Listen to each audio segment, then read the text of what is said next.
5:01 p.m. on October 2nd, Monday, October 2nd. This is the Goldsboro City Council work session. First of all, if you don't already know, we don't have any air conditioning here. And so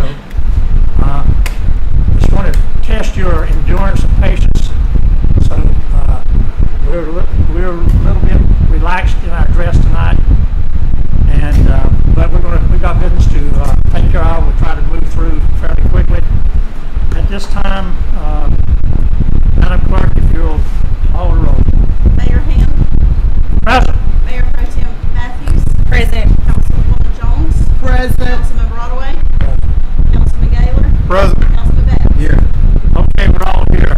Is there any additions, changes to the agenda? I'll make one. Go ahead. Yes, sir. Scott Williams is going to give us HVAC update for City Hall. Okay. Anything else on the council? Okay, we'd like to add a closed session at the end of the work session and possibly at the end of the regular session for economic development and possible potential litigation. Yes, ma'am. Have the addition of the Veterans and Patriots Coalition coming as well.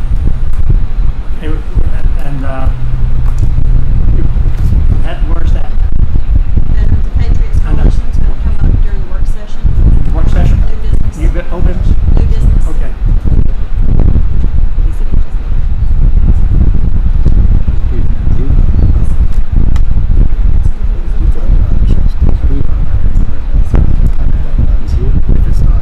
Okay, we had the Patriots Coalition presentation. Any other changes or additions? If not, can I have a motion to approve the agenda as amended? So moved. Second. Ms. Jones made the motion, Mr. Broadway second. Any discussion? If not, all in favor of approving as stated, signify by raising your hand. Okay, we have no old business, and we have new business, the Downtown Development Corporation. Mr. McGrath, Ms. Fonseca, and Mr. Hussey. Good evening. Why don't you, I introduced you to, I know that gentleman behind you, but So introduce this is him. Grayson Hussey. Grayson is the president-elect of DGDC, so he will be the person doing this presentation. This time we have the honor of doing that. And we prepared a 90-minute presentation. In the Cut it interest down to of 90 getting seconds. through with the heat, we'll probably shorten that up a little bit. We'll keep it short. And I'm just here to support Doug this evening. He's going to be the champion of the presentation, as he's been the champion of the DGDC for the last 4 years, leading us as our president. And coincidentally, or not so coincidentally, he was also the North Carolina Main Street champion for Goldsboro in 2022. So without further ado. Thank you. Do we have this? There should. I'm looking. Hold on. Oh, I thought you said you were looking for me. Yes, there it is. Okay. Oh, It's over here. Okay. You will speak into the microphone, so because we've got these fans going, and you're being televised. So. Clicker? I'll do the Okay. clicker. So we'll start off with a quick slide. Some of this information is material that we've briefed on previously, so I'm going to try to get through that quickly to get to some of the what's ahead part of our story. So noteworthy here is the structure. So DGDC, the nonprofit, works side by side with DDD, the Downtown Development Department. The model of city staff and nonprofit volunteers working together has become what Main Street has seen as really the most productive model, and one that they try to replicate in other markets. No, my coat didn't actually look like that.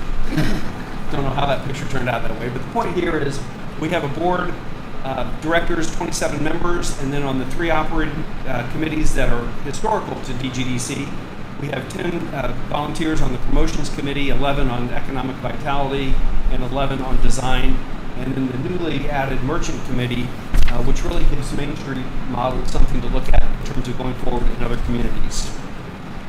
The vision statement, I think that we've covered that enough with you in the past that I'm going to skip past that.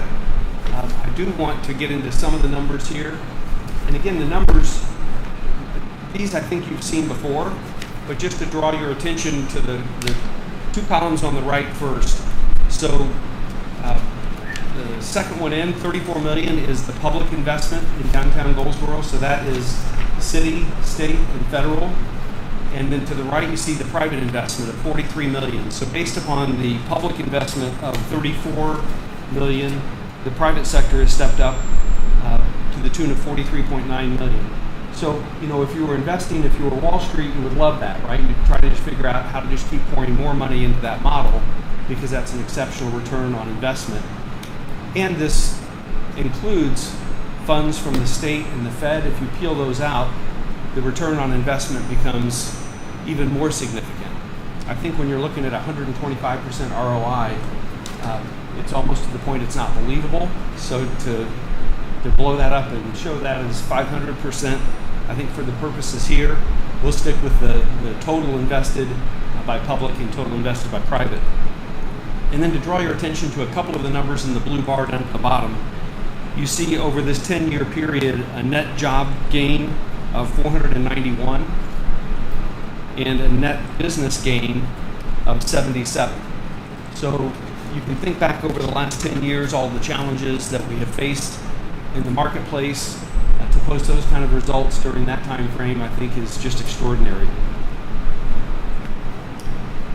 So we operate DGDC within the Main Street structure. That's a very formal process. So we have a detailed business plan or work plan. I'll talk about that more a little bit later. And we have the three committees that I mentioned. So we have design, promotions, and economic vitality. That is the footprint that they have developed that really is replicated community by community because it works. So maybe getting into some of what's the future. So looking ahead, we are actively working to transition the South Center Street vacancies, if you will, into a developed property. So I think we have a deadline of the 13th. So Friday the 13th is the deadline for the responses to the RFQ that's currently out. I think that's going to be an exciting chapter that you all get to write. Stabilizing Union Station and identify a private development partner to carry out one of the options that came from the adaptive reuse study. So you all know the condition of Union Station, you know the investment we have in it so far. And really our work is to try to find viable ways to get it back into being a productive piece of property. It's historic, we don't want to lose it, but we also want to protect the city from having to invest more in that property. So being able to move with pace and purpose over the coming year, I think would be really important so that we can save that property and get it back into a tax-producing property as well. The creation of an arts district. So we probably could stop at like number 1 or number 2 and say that's enough for us for the next 3 or 4 years, but our group is fairly ambitious, and under the leadership of Grayson and Aaron and the rest of the board, I know that they'll just knock these out of the park. So creating an arts district is really important in terms of what it does to the vibrancy of the economy downtown. We're well on our way to developing that. And we will be hosting the 2024 Main Street Conference. So quite a privilege. Next March, we'll bring 750 visitors into downtown Goldsboro, huge economic shot in the arm to the downtown merchants.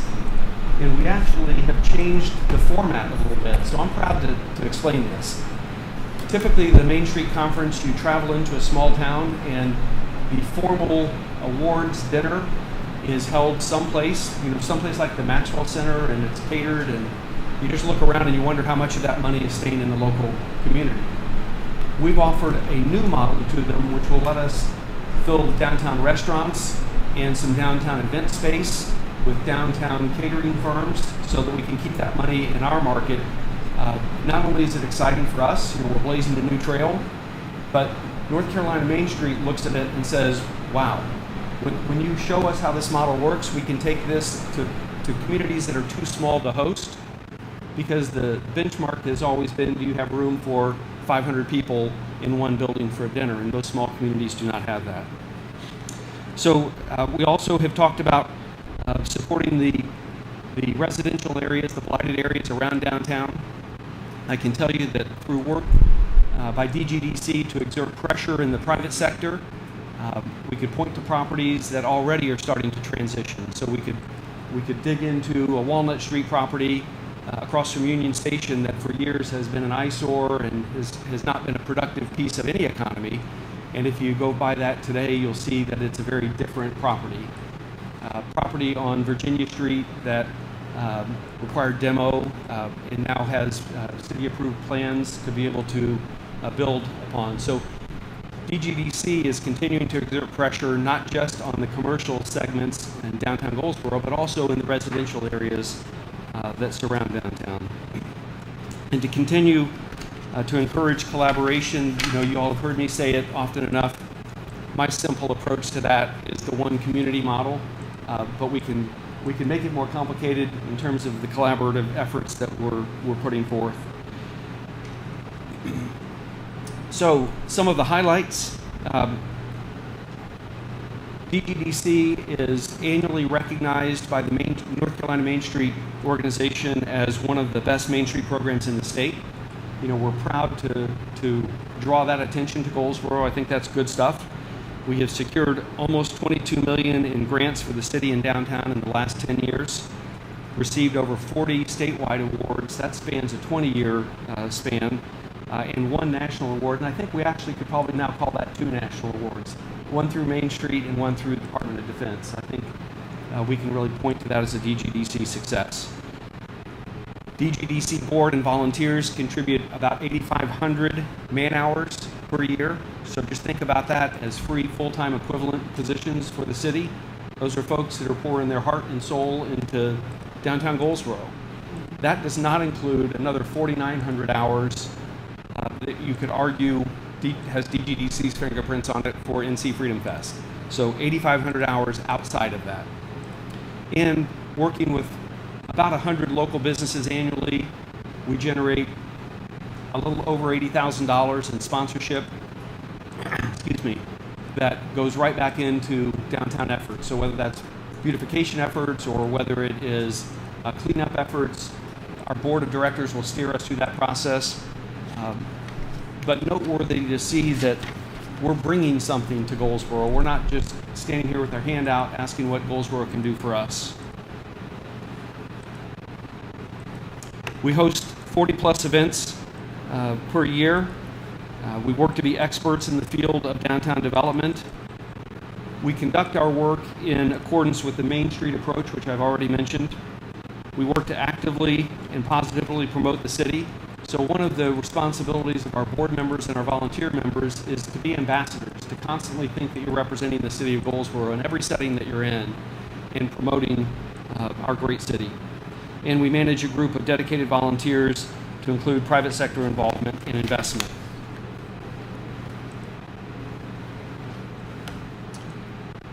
So we have earned the highest private investment in the organization's history in 2022. And I don't stand here before you taking credit. I mean, that goes back to Julie and boards prior, and we simply, our charge was to not lose the momentum, to maintain that momentum. Launch, which was a couple-year project to get launched, pardon the pun, but we see benefits from that already in our community. Union Station adaptive reuse study and what the next steps are, the Arts District feasibility study. The fact that we, at a really tough time in the Goldsboro economy, put our money where our mouth is and invested in a property that sat dormant for 14 years, we were happy in our John Street property. We left our comfort zone, invested just like we ask other people to do, to redevelop a property downtown and to do it in a specific model so that we can show them that it actually works and give them an example to follow. And most recently, received a $300,000 grant from the state budget for downtown special projects.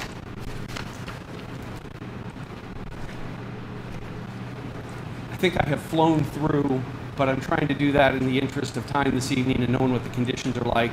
But I didn't want to miss the opportunity to share with you my feelings about this.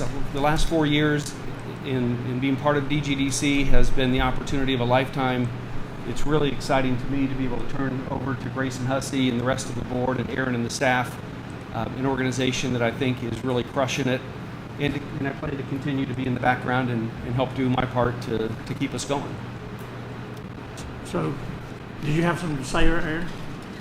I just wanted to thank Doug for his time. He also gracefully led us through the pandemic and all of the chaotic times that our merchants had, and helping them survive, and led the charge for putting together a private grant so that we could support those businesses and keep them afloat during the pandemic. So you've done a lot during your tenure, and we appreciate all of your hard work. Do you have any questions? I do. Okay. Not a question, a couple comments. One is, one question, this will be your last time appearing before the council, is that correct? In that position? In this position for DGDC, yes, sir. So, two things. I could have commented on every one of these highlights and accomplishments that the Downtown Development Department and CDGC has accomplished over these years that I've known. And it's an impressive list. And that's why you're so nationally recognized so far as Main Street is concerned. And I know that the momentum is going to continue. It's been a good organization for Goldsboro. It's helped bring Goldsboro to the attention of other people throughout the state and nation, for that matter. I'm proud to have been associated with it, and I will say that not having you at the helm, I don't want to say anything that's going to reflect on the incoming president or not, but you got some big shoes to fill, my friend. You got some big shoes to fill. Doug McCraft is probably one of the biggest assets we have in this city in terms of the contributions that you make to the betterment of our community. You're recognized not only here in Goldsboro, but you're recognized at state level for other activities that you do, and federal level for that matter. So you're absolutely a person that we owe a lot of thanks and appreciation for the hard work that you do. You have a business that you try to run. I don't know how much time you give to it, but I know how much time you give to the city.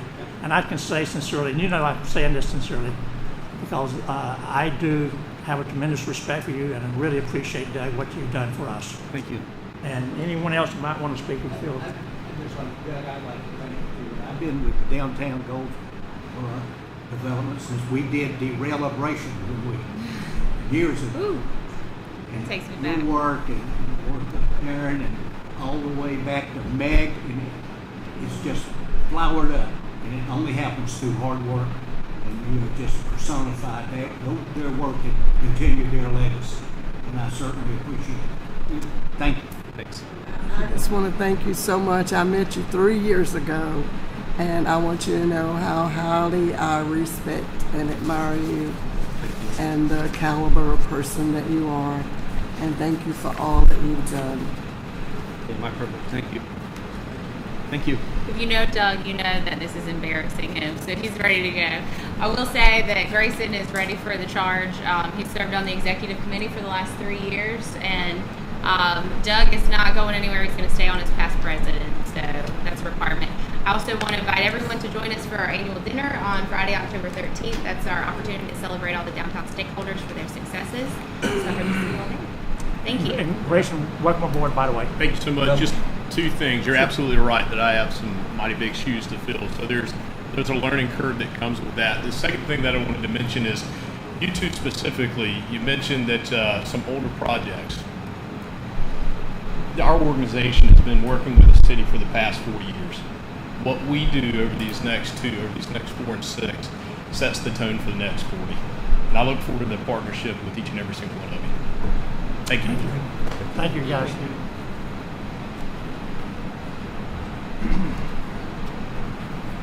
Okay, we got other utilities. Mr. Sherman? Good evening. I promise this will be really short. I promise. Basically what I'm here to do today is just to give you guys an update on our capital projects that we had. Since I've been on board as a public utilities director for the fiscal year 22-23, there's some I wouldn't say some, there has been a lot of projects going on. And some are completed and some are still in the works. So I want to give you guys an idea of what's going on in the public utilities as for the water plant, the waste treatment plant, and the compost facility. These are the completed items that have been budgeted or through the fiscal year 22-23. Compost received a bulldozer, $202,000. The bar screen over at New Hope Pump Station, that was just recently completed. Okay, that went for $335,000. The flood barrier installation over at the water plant, that was completed right from the get-go, probably around December timeframe. And the clear well coating was one of the first projects that was completed. Public utilities, the work in progress, we have quite a few in progress right now. I've got the bulk storage tank for $135,000. Actually, the tank is on site, parts are there. Staff should be here this week to complete that project. The public utilities telemetry upgrade for $316,000. That is an ongoing process right now. That's covering 26 lift stations, a water plant, water reclamation facility, and compost facility, with the other few of my other items. That is communication, so we can tell what's going on at any given moment during our facilities. Sand filter rehab project, that is going on as we speak right now. That should be completed by next week. They had some issues with some parts not coming in. It came in this week, so they should be finishing up that project by the end of next week. The other capital projects equipment has been ordered, but the project has not been completed or not in progress. The Neuse River automatic transfer switch for $96,000. That equipment has been ordered, but as you know, ordering equipment, it's taking a long time to get here. Same with the automatic transfer switch for the water plant for $257,000. And then the Westbrook generator for $815,000. Those are all out. I would say the transfer switches will be late 2024, and the generator should be early 2025. That generator is out for, it takes about 2 years to get that built. We got flow meter out. We actually purchased the flow meters for the water plant. Now we're just going out for bid for the installation of the flow meters at the water plant. The compost bags enclosure, we're going to be going out for bid for that. And the dump truck for the compost facility, that was ordered, I think, in December of last year. And it should be here sometime in 2024, early, maybe January, February timeframe. These are the current fiscal year 22-23 projects, all totaling up to $2.9 million. Okay, all needed, all being repaired. These are all just a lot of equipment that needed to be replaced. And these are for the fiscal year 23-24 projects. We got a water tank maintenance that's been budgeted. Structural repairs over at the water plant, that's been budgeted for $255,000. Sand replacement in filters 1 and 3. That's basically a maintenance of removing the sand out of there, not rebuilding, of 2 filters. That's $135,000. And then installing a security gate at the WRF for $50,000. Future capital items that are going to be coming down the road. Obviously, the replacement of the ultraviolet light disinfection system, that is currently at $1.8 million to get that replaced. Dredging of the EQ basin number 2 are about $350,000. The grinder over at the compost facility is going to be about $600,000 as we speak now. Roof repairs at compost facility, $200,000. These are future CIP projects that we're looking at. And then replace the filter media at the water treatment plant for $300,000. Any questions so far? So Bert, when critics say that we're not doing anything about water and sewer, this says that we are, right? That's correct, sir. We're doing a lot. We're spending a lot to Yes. not just to maintain, but to plan for future usages and so forth, correct? Yes, sir. Yes, sir. So it's important, I think, that this information is known to the public and those critics that say to us, "Why aren't y'all doing more for water and sewer?" Well, we're doing things, and I want to appreciate you bringing this information to us and let the public hear some of the figures that are being spent and what those monies are being spent for. So thank you. You're very welcome. And I just got to say to the staff, I'm just very proud of the staff taking care of that equipment. I'm just giving you a good example. That new bar screen, that was installed in 1980, or late 1980s. That was an original bar screen. They've taken care of that to this point. Okay, so you're looking at staff that really care about what they do and the kind of equipment they use. But unfortunately, all equipment has to be replaced. And this is the time. Yeah, and we're not just stopping here. There are ongoing projects in terms of getting information, planning for future expansion of our water and sewer capabilities as well. Correct? That's correct. Anyone else have anything to say? Thank you for what you do.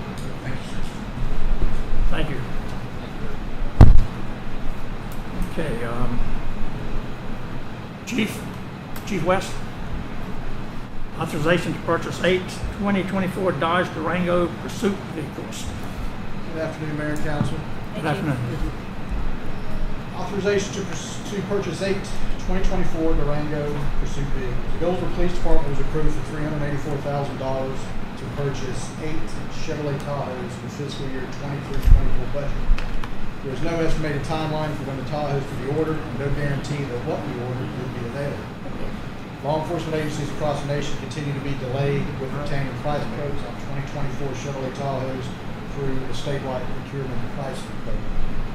The low supply of patrol cars has caused law enforcement agencies to continue experiencing purchasing delays. The recent United Auto Workers strike has created heightened concern for the purchase of law enforcement vehicles. North Carolina General Statute 143-129 established the state bidding requirements for purchase of apparatus, supplies, materials, or equipment.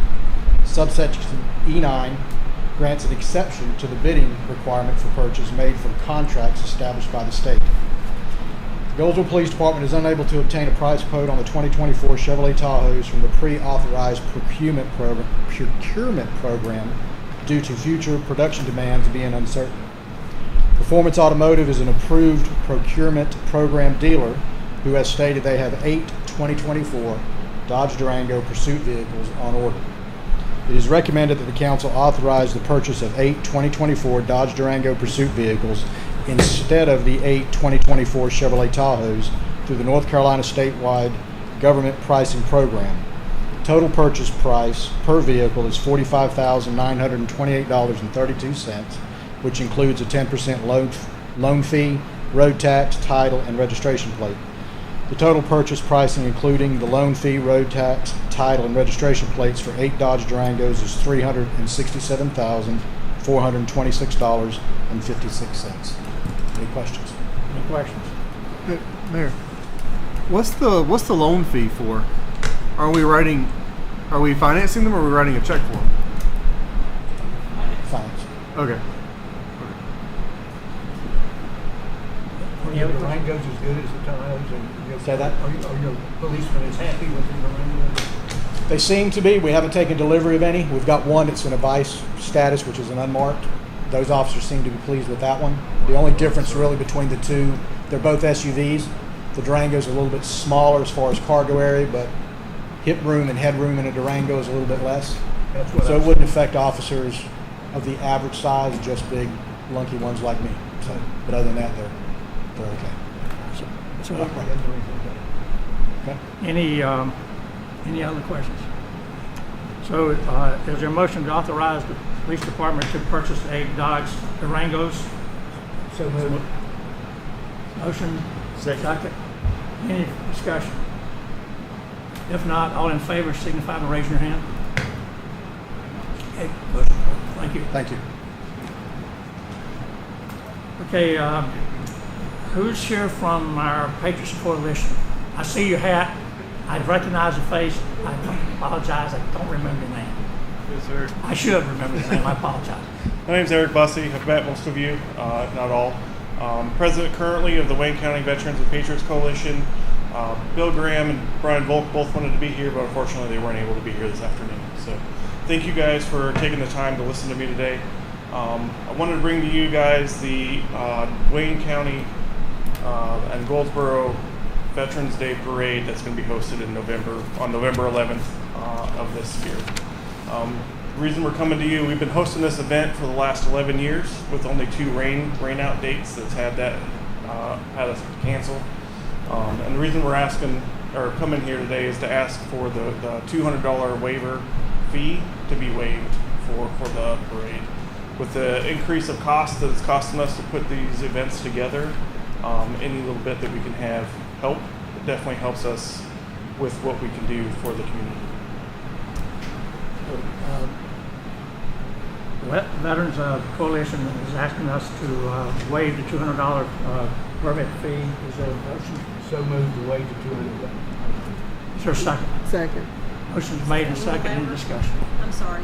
I make a motion to waive the $200 fee for the Patriots Coalition. Motion's made and second. Seconded. Ms. Jones, Thank you. any discussion? Not all in favor of waiving the fee, signify by raising your hand. Okay, see you on the 11th.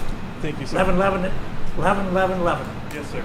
11 a.m., 11th day of the month. 11th day of the 11th month of the 11th year. Okay, now, I'll be out of you're going to give us an update on the HVAC or the air conditioner in particular. The mayor, council. I don't think I have to tell you it's broke. That's kind of the. So the chiller that runs the air conditioning for Historic City Hall and City Hall Edition was purchased back when they were building the building next door in 2004 and has been in operation continually since then. And it's an older and outdated unit. We had looked at replacing, and there are 2 circuit boards that operate the 2 legs of the unit, both of which have failed, along with some other parts, and we cannot get all the parts we need to be able to fix it at this point. So there's no air basically provided, no conditioned air for the buildings at this time. So the lead time on a new chiller is about 8 months, so we can't just go pick one up, so to speak. So right now the city manager's authorized rental installation of a portable chiller unit, and it should be here tomorrow morning. It should be operational if nothing happens weird by Wednesday. So we'll start having cooler air sometime Wednesday morning. That unit will be in place until we can go through the purchasing process to get another one ordered. We'll be coming back to you for all the paperwork and things that go along with that. General statute requires bidding on things of that nature, but there is a subsection of the 143, 129 requires the bidding, but there's a section that allows us to use cooperative purchasing programs for it, and that's what we'll be doing with this. There is a cooperative purchasing program for the chillers, so we'll be looking to do that and giving you the details on that at the next meeting once we have the pricing and everything in place for it. But again, it's hopefully relief is on the way for Wednesday. Is there any questions? Sam, you got anything to add to that? We'll have a bill coming forward here. Yeah. And try to let you know next meeting.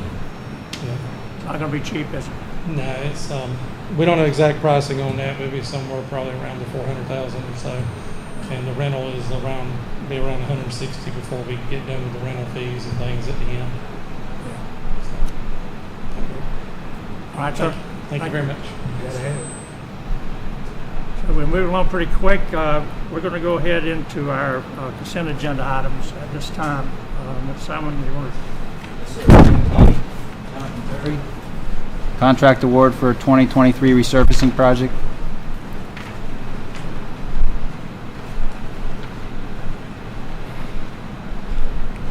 Mayor, council, how's everybody doing?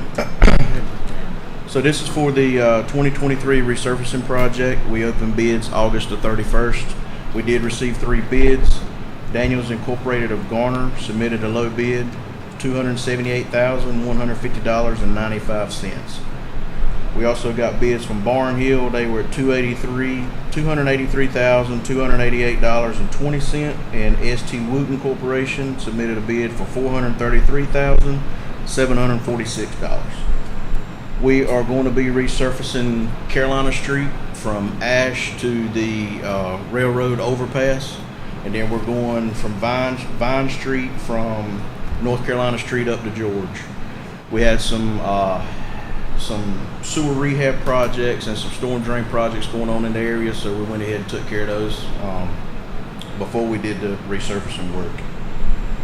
We reviewed the financing on the project with the finance director, and $66,485.04 was left over from the street bond.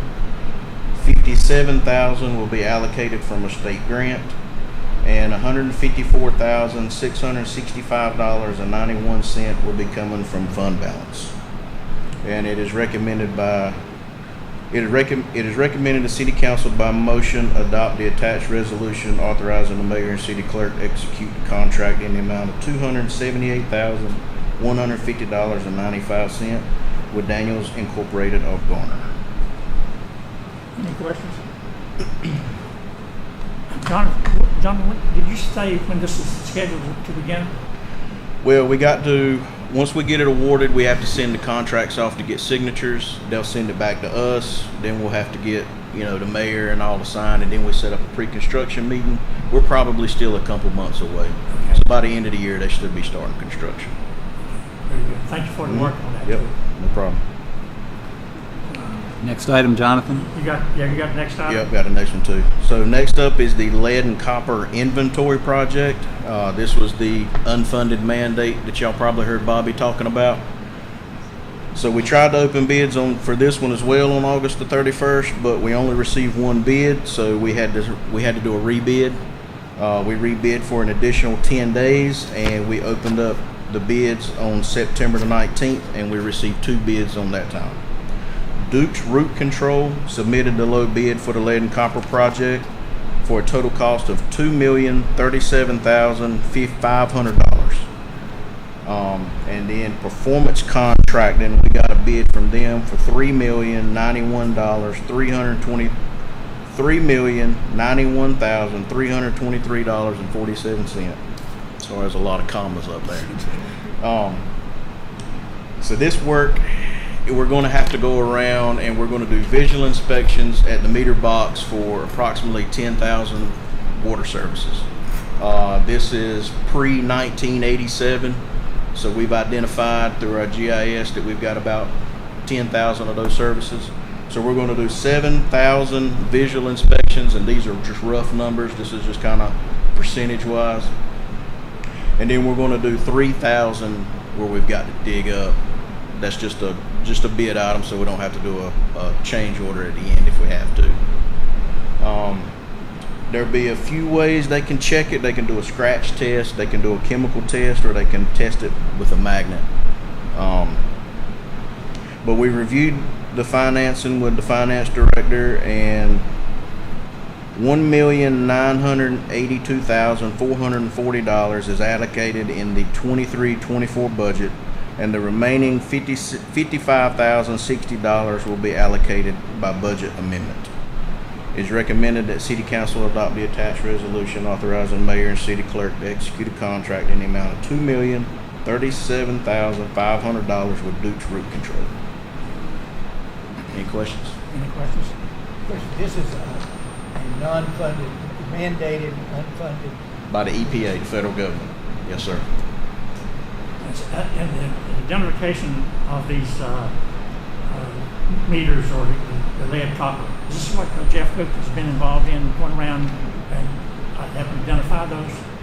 So he helped with he pulled the tax records and got the pre-1987. I think probably what you're talking about is the stormwater inventory project. Oh, okay. Yeah, that's been going on. So that he's been heavily involved with that. He should be finishing that up, getting his review back to them fairly soon. So we should be online with our GIS with that pretty shortly.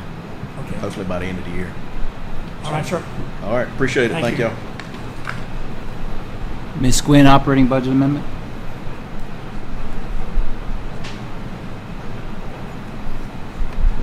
Good evening, Mayor and Council. Good evening. So my first item is an annual operating budget. The first item is for nonprofit services for rebuilding broken places.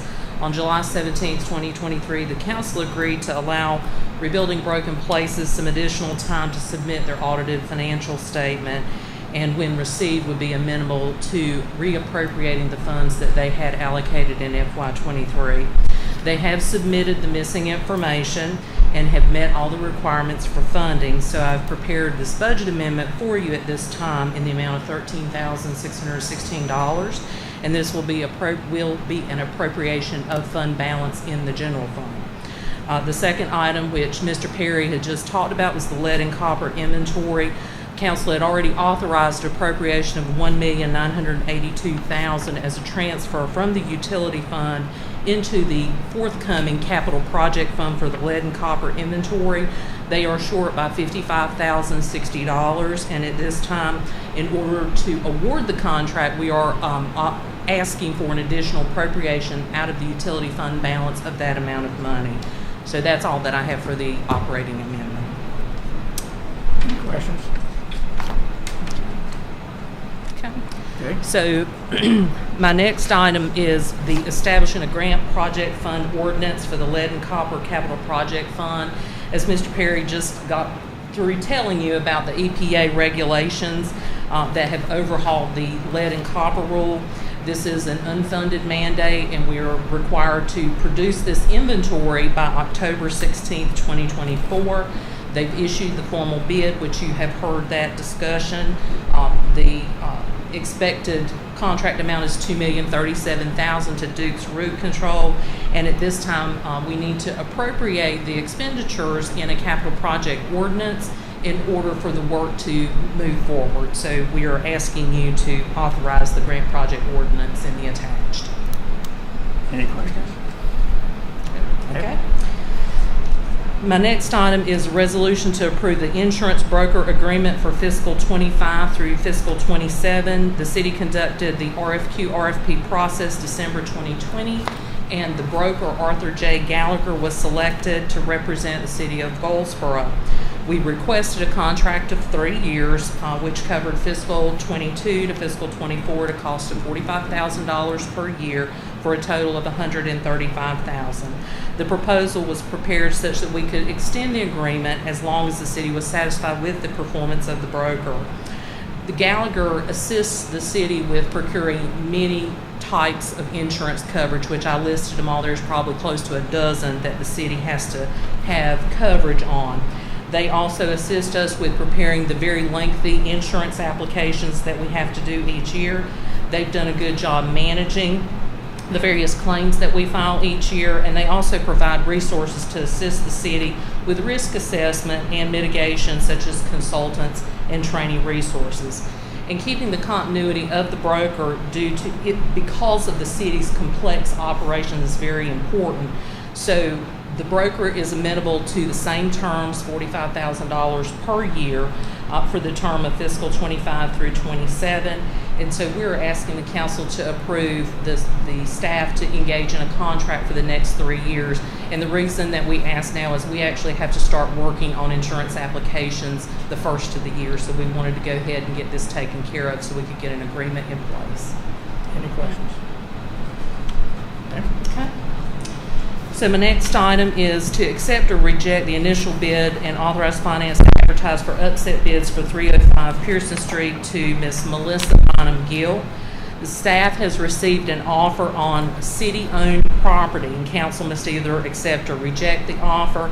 If you accept the offer now, I have a resolution attached that you would approve at the regular meeting this evening. The property is 305 Pearson Street. The offer is Miss Melissa Gill. The offer amount is $4,330. The bid deposit is $216.15. The tax value is $4,330. The offer is at least 50% of the tax value. The bid deposit of 5% has been received in the form of a cashier's check. So this time I would just ask the council to either accept or reject this offer on 305 Pearson Street from Ms. Gill. Okay, so the recommendation is that we accept or reject the bid. And so I'm going to ask, is there a motion to accept or reject the initial bid and authorize finance to advertise for upset bids? Is there a motion?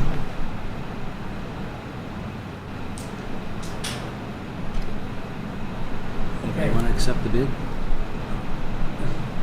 Okay, Motion to accept. is there a motion to reject? I just made a motion to accept. You made a motion to accept? I just made a motion Okay. to accept. A motion was made to accept. Is there a second? Second. We have a motion made and second. Any discussion? If not, all in favor of accepting the bid, please signify by raising your hand. Okay. Okay. So my next item is to accept or reject the initial bid and authorize finance to advertise for upset bids on 717 Devereaux Street. This property is just a little bit different. This particular piece of property is a city-owned piece of property. It's not a city-county, okay? But we actually received 2 offers at about the same time, so it was before any agenda item had been prepared. We received offer number 1 from Terrence Bynum for $3,700. Bid deposit was $185. The offer was at least 50% of the tax value, and the bid deposit of 5% was received in the form of a money order. Offer number 2 came from Melissa Bynum Gill. Her offer was $3,610. Bid deposit was $180 even. The offer was at least 50% of the tax value. However, the bid deposit fell short by 50 cents of the calculated 5%. The tax value of the property is $3,610, and planning has confirmed that this is a non-conforming lot. However, a single-family residence may be reconstructed on the site if it meets the current residential R6 zoning district building setbacks. So staff recommends that the council accept Terrence Bynum's offer number 1, because it is the higher offer and the bid deposit was correct. So we just ask that you either accept or reject offer number 1 from Terrence Bynum on 717 Devereaux Street. So this is a motion to accept or reject the initial bid and authorize finance to advertise for an upset bid. Is there a motion? Make a motion. We accept. Motion made, is second. Second. Ms. Jones, second. Any discussion? If not, all in favor signify by raising your hand. Okay, the motion is carried. Thank you. Okay. Request authorization to purchase a new automated leaf truck. Rick Fletcher. Good evening, Mayor, Council. I'll try to keep it brief.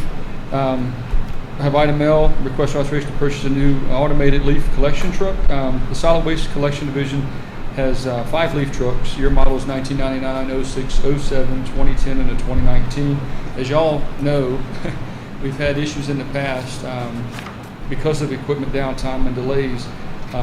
So we were, to help mitigate those equipment concerns, the Solid Waste Division did request and receive funding to purchase new leaf machines in both FY23 and 24. As such, a new leaf collection truck was ordered in August of 22 with anticipated delivery in March of 2023. Unfortunately, we've gotten repeated delays in delivery. Our most recent notification that they've told us it'll be January 2024 at the earliest before we receive that truck.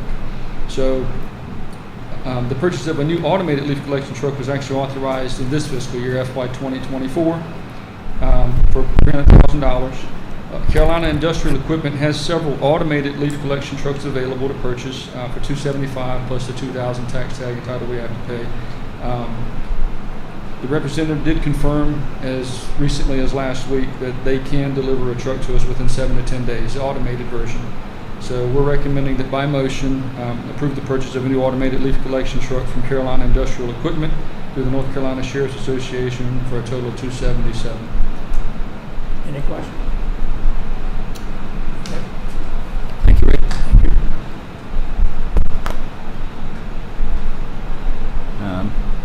Felicia Williams is going to talk about our home ARP non-congregate shelter program guidelines and RFP application.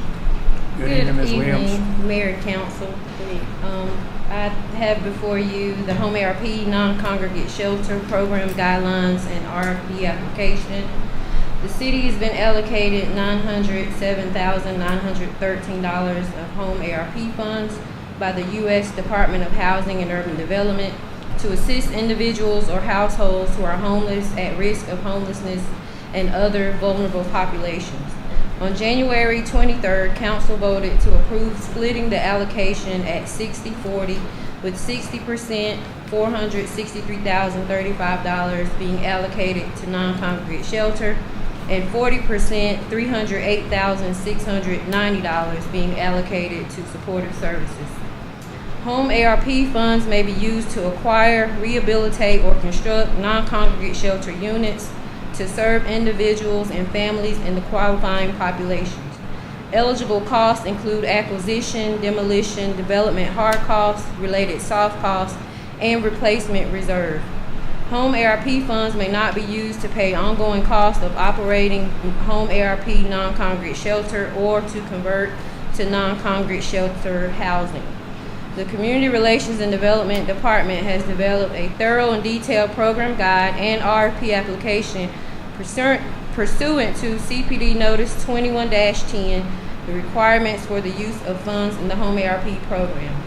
The department will return to council at your October 16th meeting with program guidelines for underwriting and subsidy layering for non-congregate shelter unit projects and supportive services. And staff is asking this evening, Mayor and Council, that you by motion adopt the newly developed Home ARP non-congregate shelter program guidelines and RFP application. Any questions? The document you prepared is pretty lengthy and pretty detailed, and thank you for that. Yes, sir. Thank you. Chief of Police, discussion of street closure and a grant. Good evening again, Chief. Good evening again. Item N on the agenda, the 2023 Fall Festival Vampire Masquerade temporary street closure. Downtown Goldsboro and Downtown Development Corporation, in partnership with Artistic Dance Academy, will host the 2023 Fall Festival Vampire Masquerade event. This event is free, family-friendly, and open to the public. The event will be held on Saturday, October 28, 2023, from 5 p.m. until 8 p.m. on North Center Street, utilizing the northbound lane of the 200 block of North Center Street from Ash to Mulberry Street, and the steps of City Hall. There will be a downtown Halloween costume and vendor setup with children's activities and food trucks. The Downtown Goldsboro Downtown Development Corporation is requesting the closure of the northbound lanes of North Center Street from Ash to Mulberry Street from 4:30 until 8:30 p.m. As with all downtown events, affected city departments will be contacted and the following concerns to be addressed. All intersections remain open for police department traffic control. A 14-foot fire lane is to be maintained and provide access for fire and emergency vehicles. All activities, changes in plans, etc. will be coordinated with the police department. The police and fire department are to be involved in the logistical aspects of the event. And it's recommended by motion grant the requested temporary closing of the northbound lanes of North Center Street from Ash to Mulberry Street as stated above. Any questions? Okay. Item O is the U.S. Department of Justice Edward Byrne Memorial Justice Assistance Grant, or also known as the JAG Grant Formula Program, local solicitation. The Goldsboro Police Department has been awarded the federal grant funds from the 2023 Edward Byrne Memorial Justice Assistance Grant. On August 21st, 2023, Council adopted a resolution allowing the Goldsboro Police Department to apply for this grant. The grant was awarded on September 26 of 2023.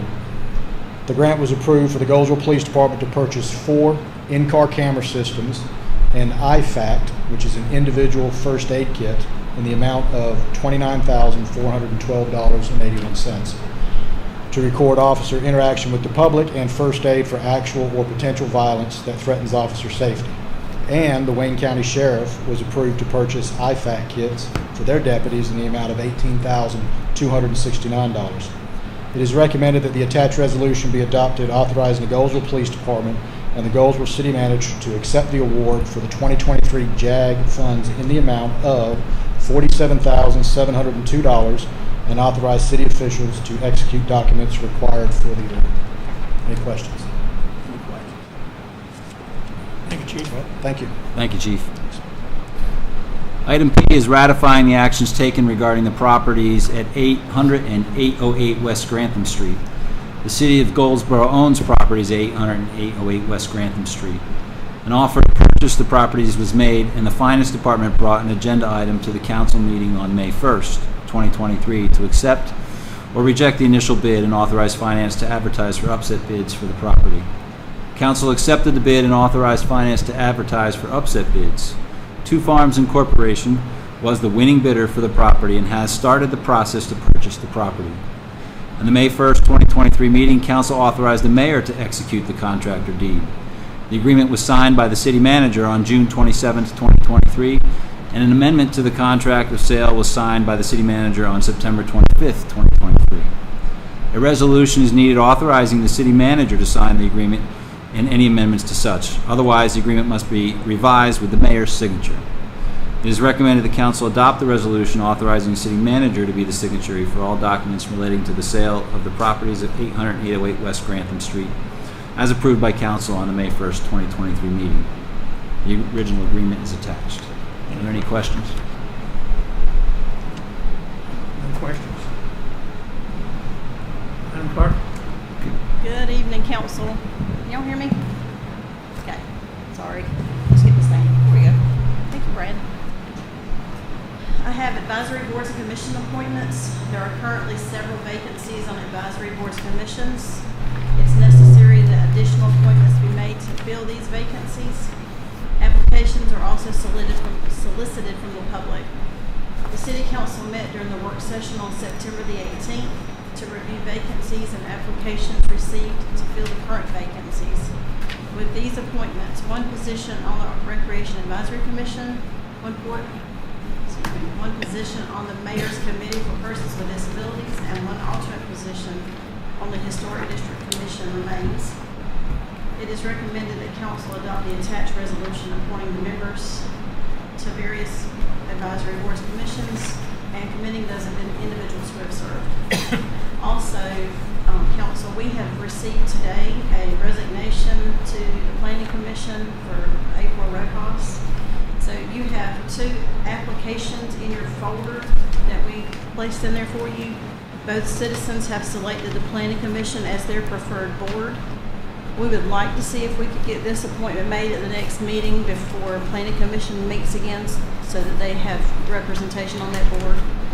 So if you can review your applications before the next meeting, what I'll do is I'll ask the mayor to put an agenda item on the next meeting appointing one of those members. I'll do a resolution for both members and we can discuss it. Y'all can tell me who you'd like to choose and y'all can appoint based off that resolution at the next meeting. Thank you. Thank you. So that's the end of the consent agenda. We do have some issues that we need to discuss in closed session. So at this time, I would like a motion that for us to go into closed session. So moved. Motion made, second. Mr. Bass, second the motion. Any discussion? If not, we're in closed session. Ladies and gentlemen, if you would kindly... For what? I'm sorry? For what? What we going in for? Oh, I'm sorry. For potential litigation and economic development. Thank you. Thank you. So if you would please excuse yourself, we'll invite you back.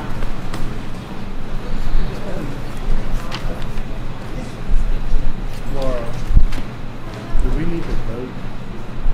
Closed session? Closed session first, second. We need to. Yeah, you're supposed to wrap this up. All in favor? Should we? Yes. I'm sorry. You want to do it now? I didn't ask for the vote.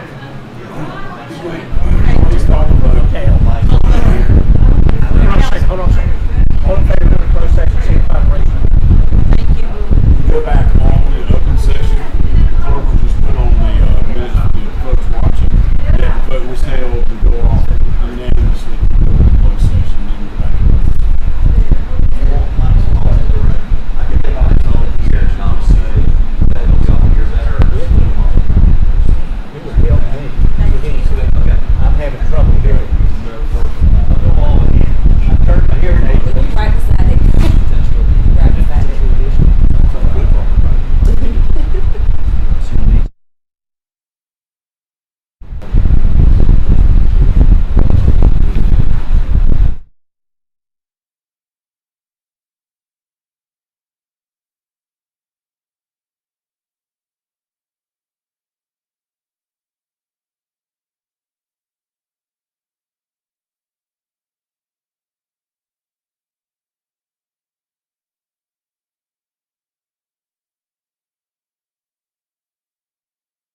that we are back in Okay, all right. then you can do that. Okay, I'm trying to get out of here.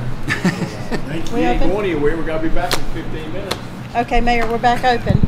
All right, we're back in open session. I want to go on the record that at the beginning, before we went into closed session, I did ask for a vote, and the vote was unanimous that we go into closed session. We are in open session. Is there any business that we need to conduct at this time? If not, I'll recess until 7 o'clock.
On October 2nd, our Goldsboro City Council business meeting is in order, or beginning, I should say.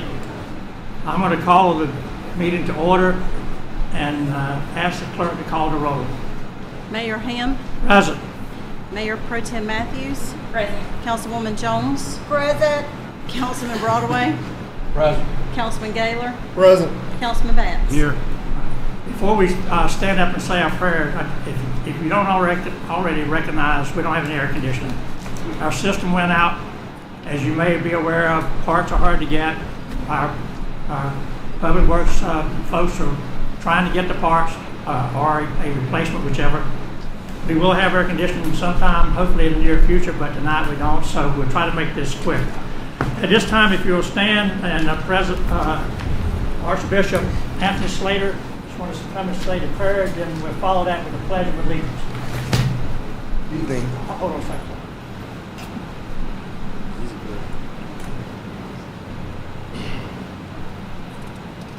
Good evening, City Council. Let us pray. Father, we thank you for this opportunity that we can call on your name. Thank you for being in a country that allows this to even happen. We take it not for granted. But tonight, Lord, is a night of business for this city. We ask you, Lord, to give us clarity of thought. Father, give those who we have elected to be in the position to speak for us and to work for us. Give them wisdom on all decisions that they're making. Father, we thank you even in the growth of this city. Thank you for allowing us to be a part of this. In Jesus' name we pray, amen. Amen. Thank you, Mr. Slater. Pledge allegiance. To the flag of the United States of America and to the republic for which it stands, one nation, under God, indivisible, with liberty and justice for all.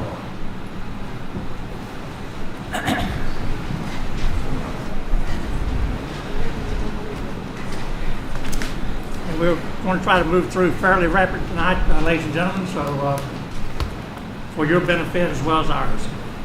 First thing is the approval of the minutes of the regular meeting and the work session meeting of September 18th. Is there a motion to approve those meetings? So moved. Second. Motion is made and seconded. Is there any discussion? If not, all in favor signify by raising your hand. Next item is a presentation. Councilwoman Jones is going to present a proclamation on domestic violence awareness. Do we have anyone here representing? Wayne Uplift. Come on up, ma'am.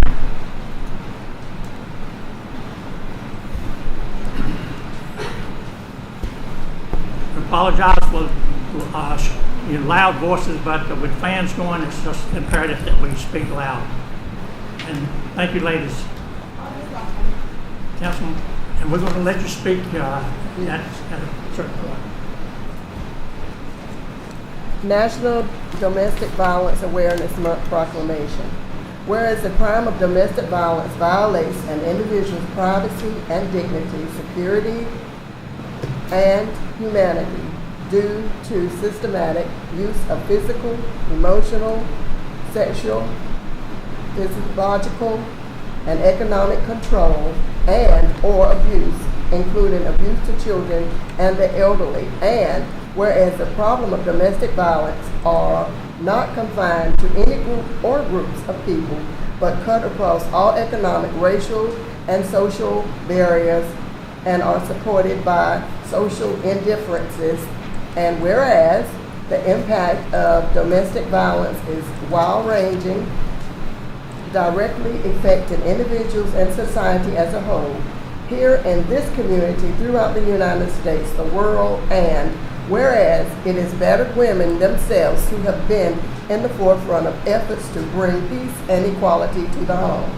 Now, therefore, be it resolved that the Goldsboro City Council does hereby proclaim October 2023 as National Domestic Violence Awareness Month in the city of Goldsboro, and recognize the important work done by domestic violence programs, and urge all citizens to actively participate in activities and programs to work toward improving victim safety and holding perpetrators of domestic abuse accountable for their actions against individual victims and our society as a whole. In witness whereof, I have hereunto set my hand and affixed the seal of the city of Goldsboro, North Carolina, this second day of October 2023. David Ham, Mayor.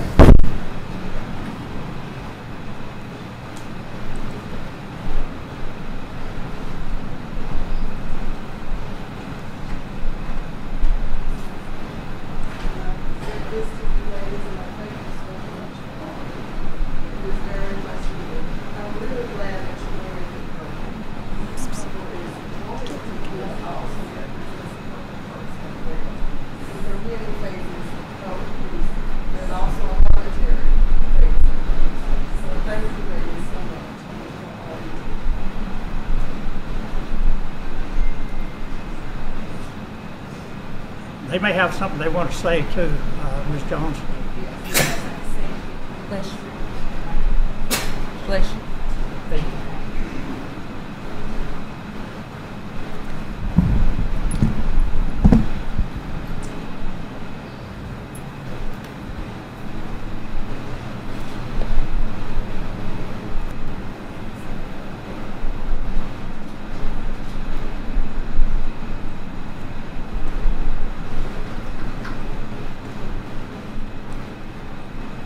Good evening. My name is Bernadette Merrill, and I am the program coordinator of Wayne Uplift Deviant Sexual Assault Program. And I work in the office 9 to 5, and we help our victims of deviant sexual assault with order protections, any legal matters, any resources within the community.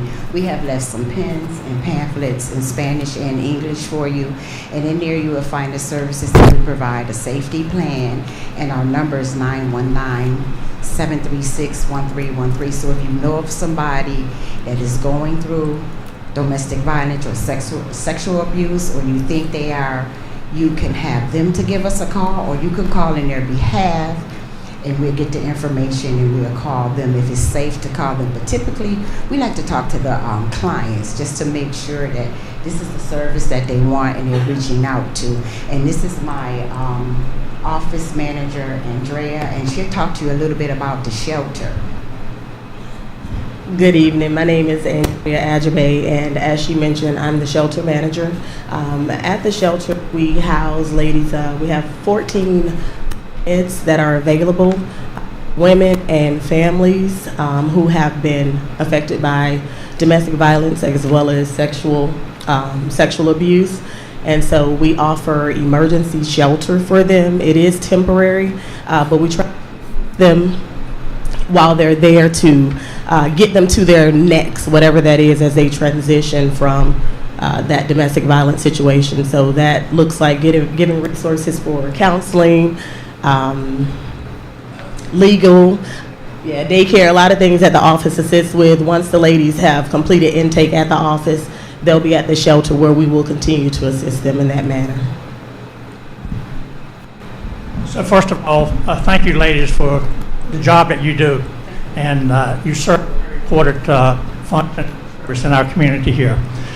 Are you going to stick around, or are you going to leave a little bit early? Because if you are, I'm going to ask you to leave these pamphlets here and the pens as well. So anyone in the audience that wants to pick up one of these, we'll have them over at the clerk's desk here, and you can pick one up, or if you want one as they leave, I'm sure you'll hand them out as well. But thank you again for this much important service that you provide to our community. Every community has domestic violence, no matter what size it is or where you are located. And there are people like yourselves that are the line that people reach out to, that they, in the time of need, that is there, and I really do appreciate it. So thank you again.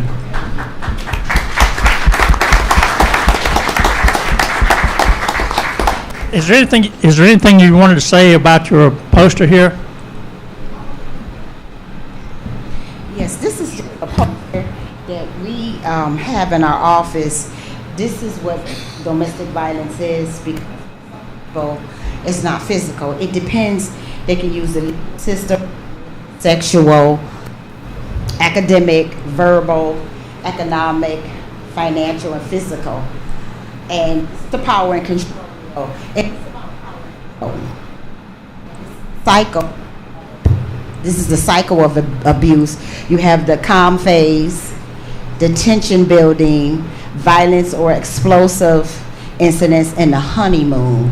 And it depends on the abuser. Sometimes it can just go from the calm to straight violence, tension, and then sometimes it's just a honeymoon. So it depends on who the abuser is and how he manipulates our clients. And these reasons why we know it's a lot of reasons why they stay. And these is just the statistics when it affects the children that are in the home. It affects the children, pets, some kids night terrors, where as adults we have nightmares, but they have night terrors at wedding. They can't concentrate in school. They act out in school. So, and these are some of the things that they go through: anxiety, PTSD, depression, heart disease. As they age, they get, as they grow. So that's some of the statistics that the children experience.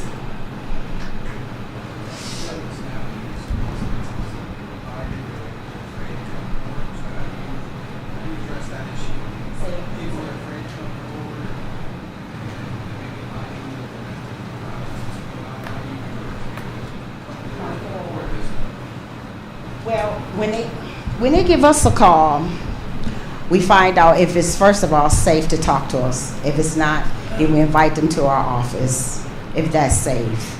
Or we can meet them at a public place like the library.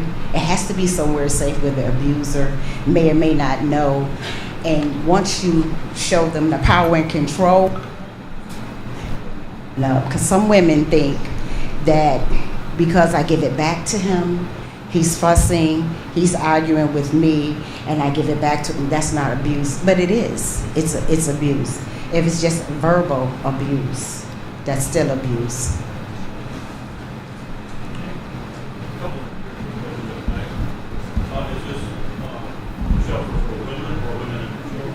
It's for women and children, and we do get calls from men, but we refer them out because unfortunately we're not housing men just yet, but that's coming down the pipes, I'm sure. And we meet them where they are. Some women, they don't want shelter. They want it to stop because the children were born there. They grew up, without a dad. So that's when we do safety planning.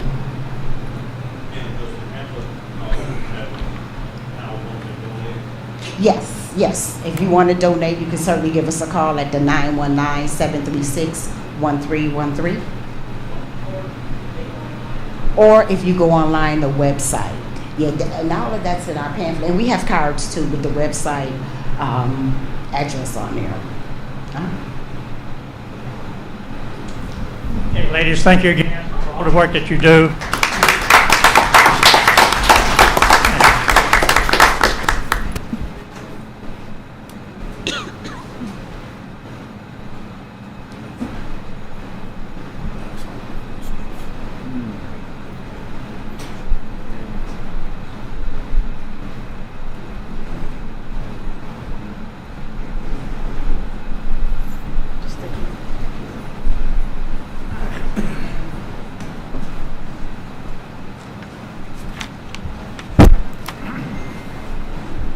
Okay, at this time, we'll go into our public hearings, and our first public hearing is for zoning 13-23 Harry and Molly LLC.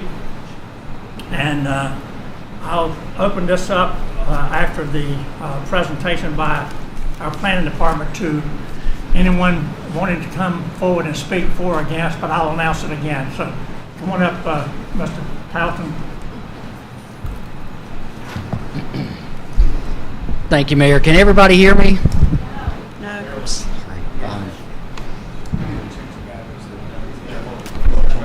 Try it now.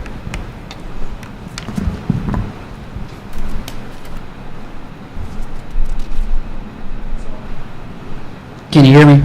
Yep. Loud and clear. Let's try this. Well, good evening, council and mayor. Let's see. Tonight, we're going to try to do this as briefly, as expeditiously as possible. So tonight, again, the first public hearing is going to be Z1323 Harry and Molly LLC, the applicant, care of Mr. Bob Ivy. This rezoning request is from general business and industrial business park to general business. The property is located on the east side of McLean Street between Oak Forest Road and East Ash Street Extension. So the property, again, the location we've already discussed. We're looking at acreage-wise 63.85 acres. Again, the owners is being Harry and Molly LLC, care of Mr. Robert Bob Ivy. Current zoning, again, we'll say is general business, industrial business park, to the proposed zoning district was general business straight rezoning. The land use designation is industrial. The applicant's requesting a general zoning to the general business zoning district. Looking at the current aerial from satellite view, everything in red was hashed is the subject property being proposed for rezoning. So currently the Industrial Business Part 1 is the existing zoning classification. This district is established to provide for a mixture of commercial and industrial uses of various types in single coordinated developments. The proposed zoning is for general business. The general business zoning district is established to accommodate the widest range of uses, providing for good general goods and services to the community. The intent of this district is to provide high quality, accessible development serving the needs of the community and surrounding area. Surrounding zoning for the subject property north, you'll see industrial business park. To the south, general business, residential 16, 28, and residential 9 CZ. To the east of the subject property is industrial business park and general business, and to the west, shopping center and industrial business park. Looking at the current zoning map again, you'll see the area hashed in red being adjacent to predominantly industrial business park zoning district. You'll see general business to the south along McLean Street and Highway 70 east. You'll see some shopping center zoning district to the west of the property, and to the east and the south again industrial business park as well as residential 20 agricultural. The land use recommendation is industrial. This designation was developed to establish and protect industrial areas for the use of prime industrial operations and for the distribution of products at wholesale. The general business zoning district, which is being proposed, is not identified as a corresponding zoning district for this land use designation. So again, looking at your illustration here, this is the comprehensive land use plan map. You'll see predominantly the areas in the industrial business park, with conservation to the south and back to the east and north, with commercial along East 70 Highway and McLean Street service road. TRC comments: this rezoning application was distributed to Seymour Johnson Air Force Base and NCDOT only. Both were informed that this was a conditional rezoning. Again, the rezoning is approved. Formal comments will be generated once a specific site plan is submitted for development. So staff's evaluation and recommendation for this rezoning proposal. First, number one, according to our comprehensive land use plan, incompatible non-industrial uses shall not be allowed to encroach upon existing or planned industrial sites. If the city rezones to a general business conventional zoning district, this will create opportunities for uses permitted by right in the general business zoning district to be located adjacent to existing or planned industrial sites. Our comprehensive land use plan encourages new industrial development to locate in existing or planned industrial parks. Keep in mind, this is one of two industrial parks here in the city of Goldsboro. This is Park East off of Gateway Drive. Rezoning to a general business could reduce opportunities for attracting new and existing industries to Park East. If you rezone to general business, this could decrease the existing Park east potential for future growth and development. So for these reasons, staff is recommending denial of this rezoning request based on planning staff's evaluation above. Again, you'll see attached a planning worksheet that was completed by our planning commission. You'll see that the commission voted 4 in favor, 2 against for this particular rezoning request. Mayor, I'll turn it back over to you for any questions you may have of staff in this report. Council, do you have any questions of Mr. Powell? Okay. As I said, this is a public hearing for this rezoning. Anyone wishing to speak for or against may come forward at this time. Anyone for or against, please come forward. Mayor, Oh, wait, I've got someone coming up first. Good evening, sir. Good evening, council. Can you hear me? Yep. My name is Zimri Abbey, and I'm here in support of the general zoning change. Tonight I have in support with me is Steve Sutton, Carolyn Sutton, my dad Bob Ivey, and our council Robert Pipe. We're very passionate about this project and or this rezoning, and we're excited to get this behind us. However, after some discussion further with some city council, we ask that you table this for 2 weeks and bring it up for further discussion after that. Thank you. And also we have a support letter from Sport Nurse here and some mapping to get to the court as well.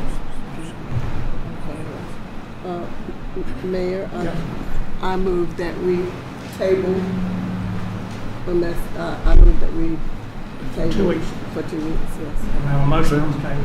it would be continuing the public hearing, remain Right, we open will continue the public for hearing. further discussion in 2 weeks. Council, you agree? No, I think that you can continue with it, continue to a date certain that we don't have to renotice the public hearing. Okay. You have the opportunity, if you wanted to hear anybody else speak first before you took that vote for discussion, to do that, or you can go ahead and just continue. Anyone else wishing to speak, please come forward. For or against?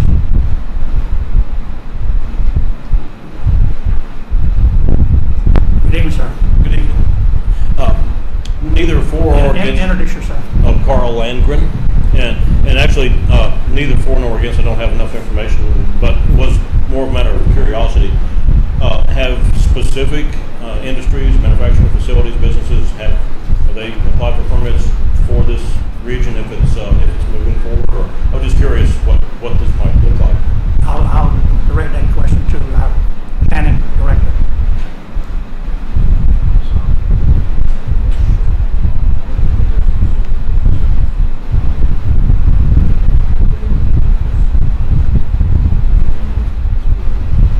Repeat the question. So the gentleman was asking if there are specific industries that are preparing to locate within this particular area. At this time, I don't know of any specific industries that are to be located in this particular area. Not in this particular rezoning map that's been displayed to the council. Okay, thank you. Anyone else wishing to speak? If not, I'll close the public speaking. No. Close the public hearing because you've got a motion. Okay, Second, fine. continue. Okay, I'll leave the continue the public speaking. We have a motion on the table here to continue the matter until the 16th of October. Is there a second? Second. Motion is made and second. Any discussion? If not, all in favor of continuing to the 16th, signify by raising your hand. Motion carries. So we'll continue this on the 16th. The next item, zoning, 14-23 Red Horse Towns.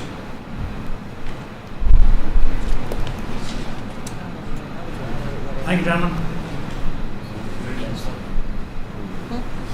And ma'am.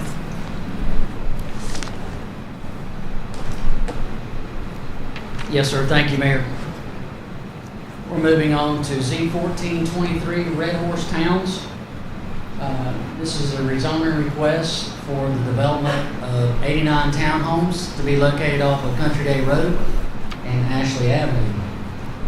The subject location of the property is east of Country Day Road between Wheeler Drive and Davis Road. So we're looking at approximately 16 and a half acres. Owner of the property is Veritas Inc. The applicant is Mr. John D. Thomas Sr. He is a PE with Thomas Engineering, PA, on behalf of Nolan Commercial Contractors, Inc. The current zoning for the property is residential 12, single-family conditional zoning. The proposed zoning is residential 12, conditional zoning, again for the development of 89 townhomes at this location. The land use designation is medium density residential. And again, I've already told you what the request of the applicant is. Moving forward. Again, here's the location of the subject property. Mayor and council men and women, along the dotted line there, that is Country Day Road. And so south of the property, or just give you some spatial reference points. You've got Wayne Country Day School just south of the property. You have the church that's located directly across the street from the property. You also have Garden Walk, which is a residential subdivision directly across the property. As you're going northward there on this map, down Country Day Road, you'll of course run into NC 111 Highway, where you have another one of our schools there, Wayne Christian School. So again, to the east of the property, you have additional residential, lower density developments. So again, this is a concept plan that is required of all conditional zoning district proposals. Going from left to right, you can see Ashley Avenue extending from the left, going eastward to the cul-de-sac. At the bottom of your screen, you'll see where there's another road that comes right off of Country Day Road.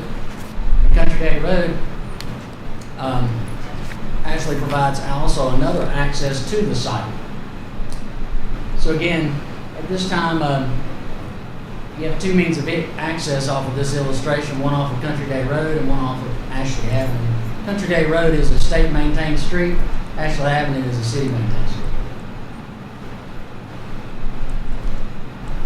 So currently, the property is zoned single-family, residential 12. This was established to accommodate low-density, single-family residential uses and to prohibit all activities of a commercial nature except certain home occupations. Residential 12, CZ for 89 townhomes. Again, the zoning of the property hasn't changed, but the use of the property has, from single-family to townhome developments. Surrounding zoning to the north is residential 12, 16 to the south. R16 to the east, R12, R16 to the west, residential 12, office and institution. Again, this is our zoning map. Looking at the map, you'll see all these zoning districts. Predominantly, it is located surrounding R12 and R16 residential zoning districts. Across the street, again, you'll see the church, office and institutional, and you have some senior care facilities that are also across the street down the road. That's why you have office and institutional zoning districts. Of course, you see Garden Walk, and down south of that, you'll see O&I, and I believe that's probably going to be close by Wayne Country Day Schools zoning as well. The next land use recommendation is for medium density residential. Location of residential land use is based on existing residential development patterns, constraints to developments, and the location of infrastructure such as water, sewer, and the transportation network. Medium density and high density residential land uses have been provided in areas that have water or sewer service, or where plans to extend water or sewer service. As these areas receive services, higher residential densities are encouraged according to the comprehensive land use plan. The residential CZ multifamily is not a corresponding zoning district for this designation. Here's a comprehensive land use plan showing medium density residential as being a predominant land use for the area. This rezoning application was distributed to City Engineering, Public Utilities, Seymour Johnson Air Force Base, and NCDOT only. If the rezoning is approved, formal comments will be generated once a site-specific plan is submitted for development. Would like to take council back to the original concept plan.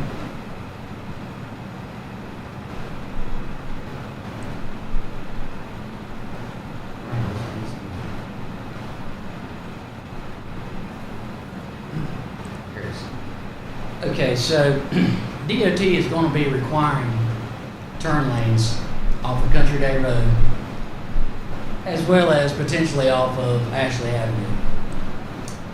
The developer, Thomas Engineering, is looking at the possibilities of having emergency-only access off of Ashley Avenue. He is currently in contact with NCDOT to see if there's any flexibility with those requirements regarding turn lanes off of Country Day Road and off of Ashley Avenue.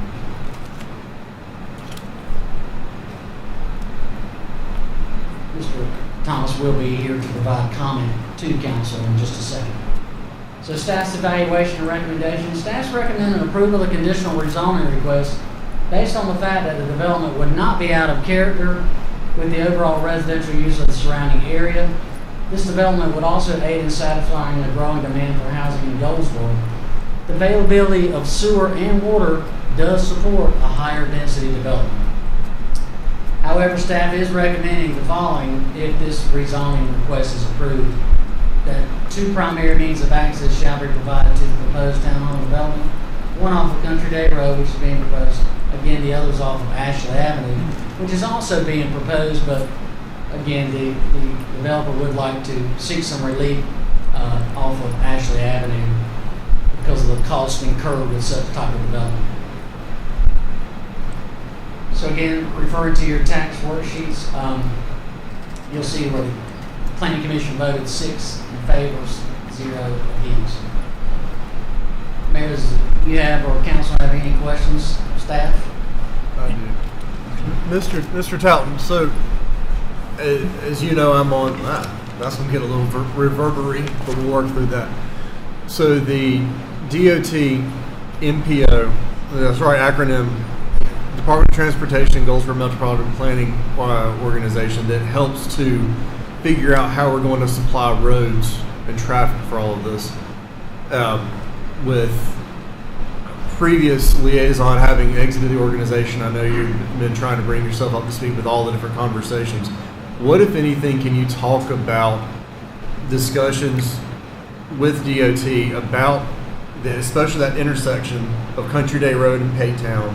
What would we have to do to be able to get better signaling there? Because I know that's going to be a major concern with this, especially if you already don't have a proper left turn lane coming south when schools are let out, and then we're adding more traffic on Ashley just north of that. Talk us through that process with really putting some pressure on DOT to at least get us some proper signaling up there. Unfortunately, I can't give you but so much information with regards to transportation. My expertise is not with transportation. However, I have talked with staff that was formerly on staff here with the city of Goldsboro who does have expertise in that.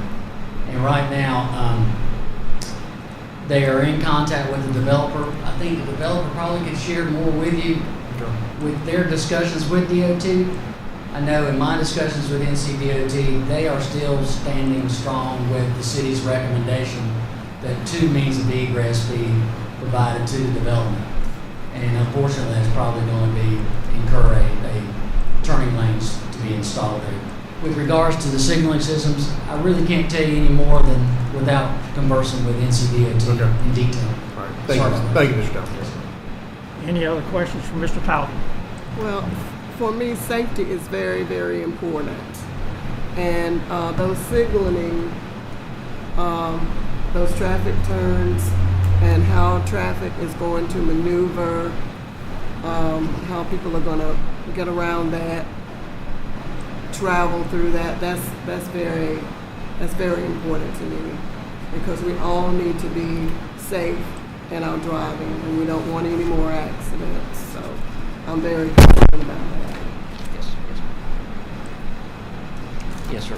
Yes, Any other ma'am. questions? And Mayor, just again, council has the same options. Again, you can either deliberate over the matter after the public hearing. You can consider the vote at hand at present. You can also table the issue to another certain date. If there's any questions that you don't have answered tonight, that can be discussed and further elaborated upon at another date. Can the developer come and talk to us about the signaling and the traffic before we make a decision? Yes, ma'am, and I believe Mr. Thomas is here tonight to speak to this with Thomas Engineer. Any other questions? Okay, thank you. Thank you. So this is a public hearing for this matter. Anyone wishing to speak, please come forward at this time. And give us your name, please, when you speak. I'm Jody Woolard, 401 Airlie Place Good evening, sir. in Goldsboro. Mr. Mayor, honorable council members. I am, as I said, I live on Airlie Drive. I'm the Homeowners Association president of Garden Walk. We would have a lot more people here tonight if we had known about this project. There were no signs whatsoever.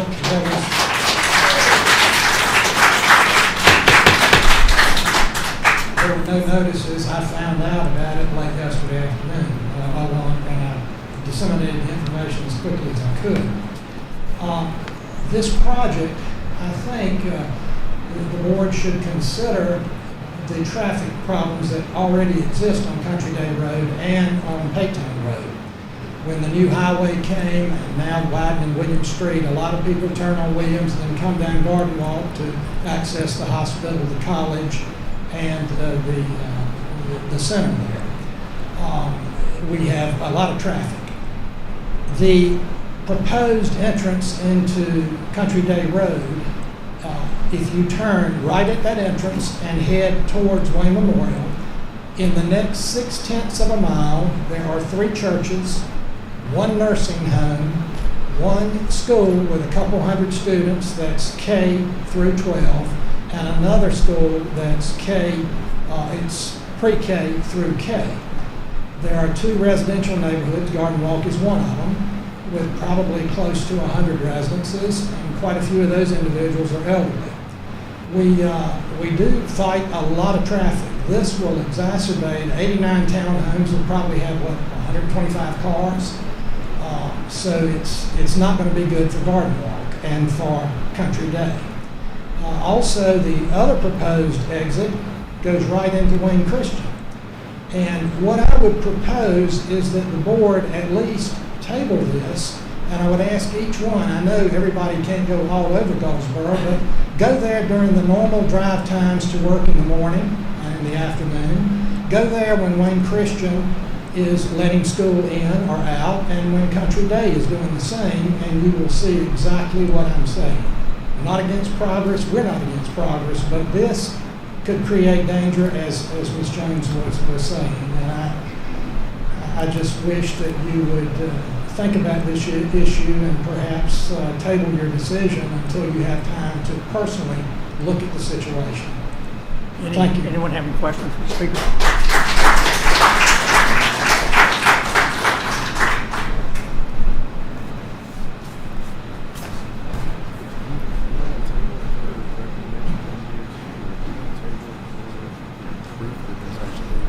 Ladies and gentlemen, please hold your applause, okay?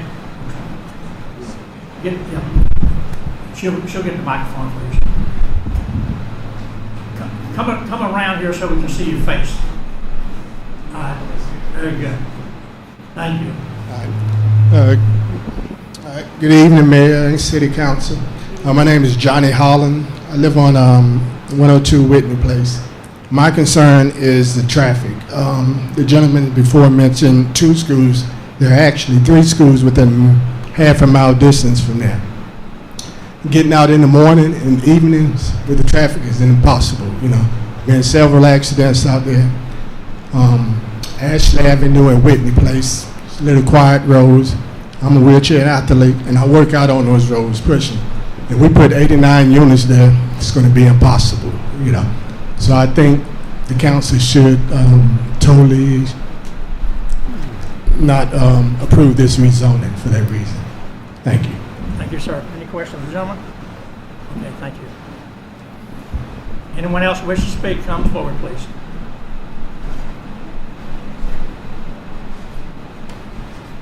Hello, can y'all hear me? Yes, ma'am. My name is Sharon Heron. I reside at 381 Country Hold on a Day. second. Please sit down, please, if you're not speaking. If you're not going to speak, sit down, please. My name is Sharon Herring. I reside at 381 Country Day Road with my mother. Since my father, Willard Ray Herring, passed away.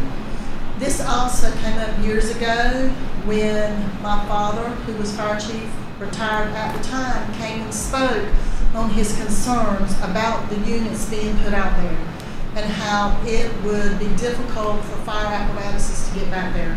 This has not changed. The land, the property has not grown since then. Back then, I believe it was maybe 87 units. I'm not sure. But this is 89 units that they're wanting to put into this place.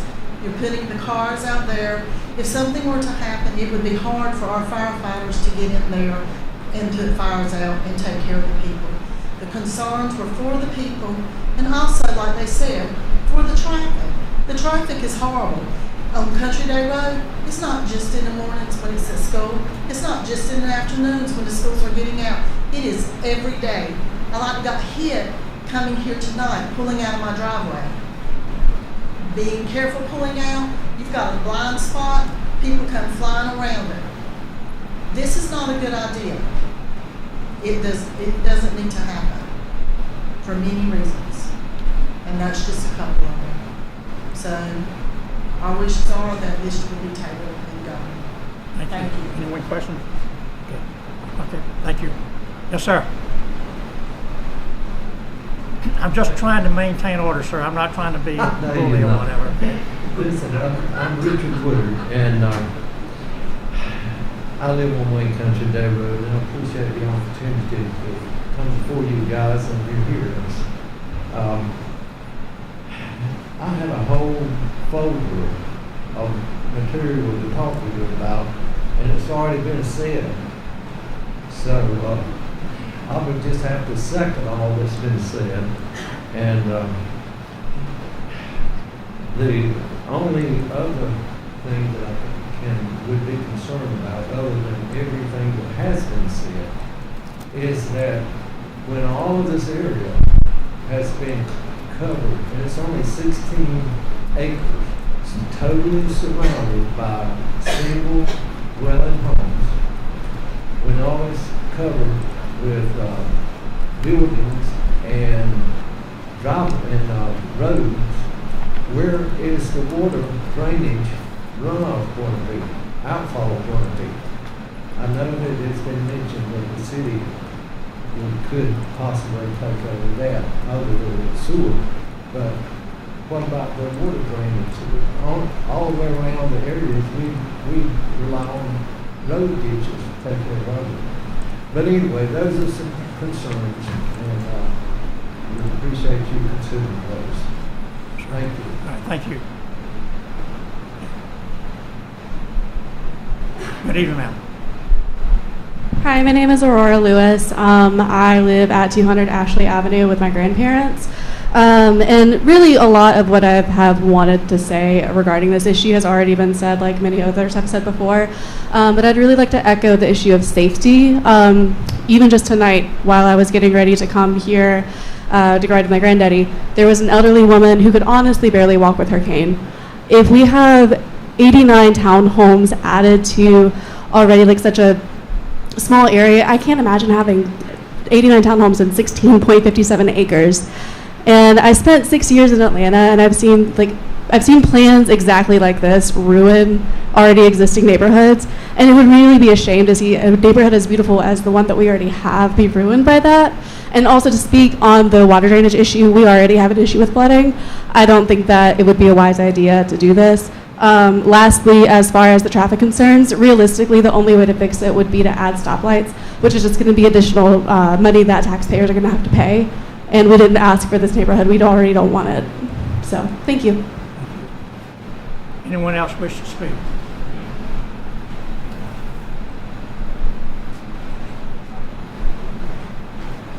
Good evening, sir. Good evening, Mayor and Council. My name is Gaston Lewis. I live at 101 Aurora Lane, which is just to the east of the neighborhood, off Wheeler Drive.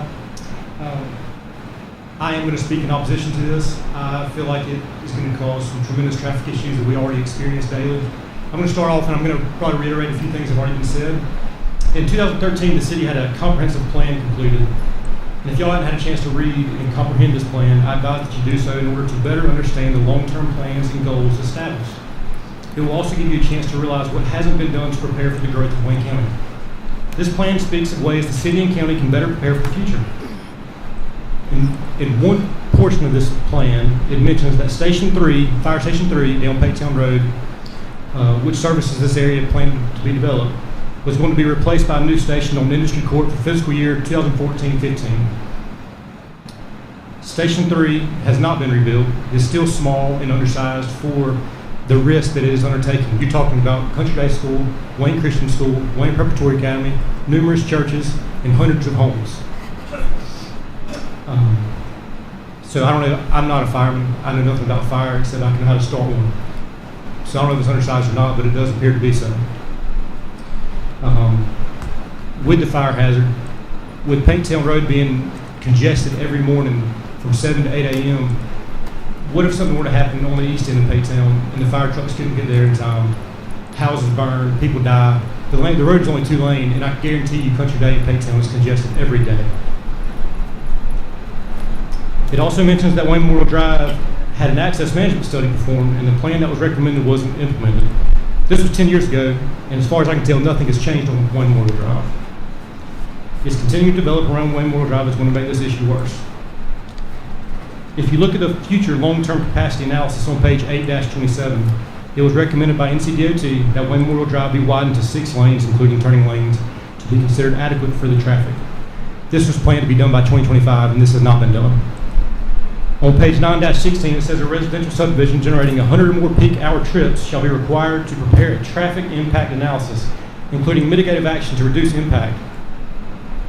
It sounds like some of this has been done, but if DOT is recommending this, it has not been done properly. If you assume 2 vehicles per townhome and both vehicles leave for work around 7:30 to 8 a.m., this would be 180 trips generated during peak time. If you read the plan implementation on page 9-30, it speaks to the importance of utilizing the plan in day-to-day decision-making, especially when it comes to zoning regulations. It says, prior to adopting or rejecting any zoning amendment, the governing board shall adopt a statement describing whether its action is consistent with an adopted comprehensive plan and explaining why the board considers the action taken to be reasonable and in the public interest. The portion of the plan should be read before any zoning request. This states that exact paragraph in the document. And as I already said, I urge all of you to travel between Wayne Country Day School, Wayne Christian School, and Wayne Prep Academy during school drop-off times. You will see that there are major issues. All 3 of these schools are going to continue to grow, and with no plan for traffic, the addition of 89 townhomes will do nothing but add to the problem.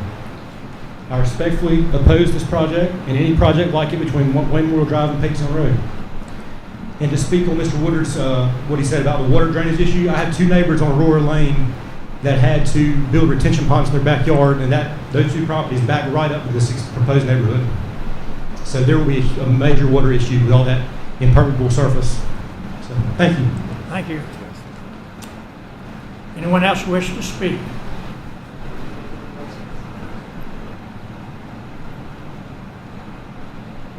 Good evening, Mr. Good evening, Mayor, sir. City Council. My name is Chuck Henry, and I live at 103 Whitney Place, which is just off Ash Street. I can't say enough for everybody that's come up here and spoke tonight. I am a firm believer in moving progress and building homes at the right time, at the right place, with the right amount of homes. This here is none of the above. As everybody has said, the trend in there is horrendous.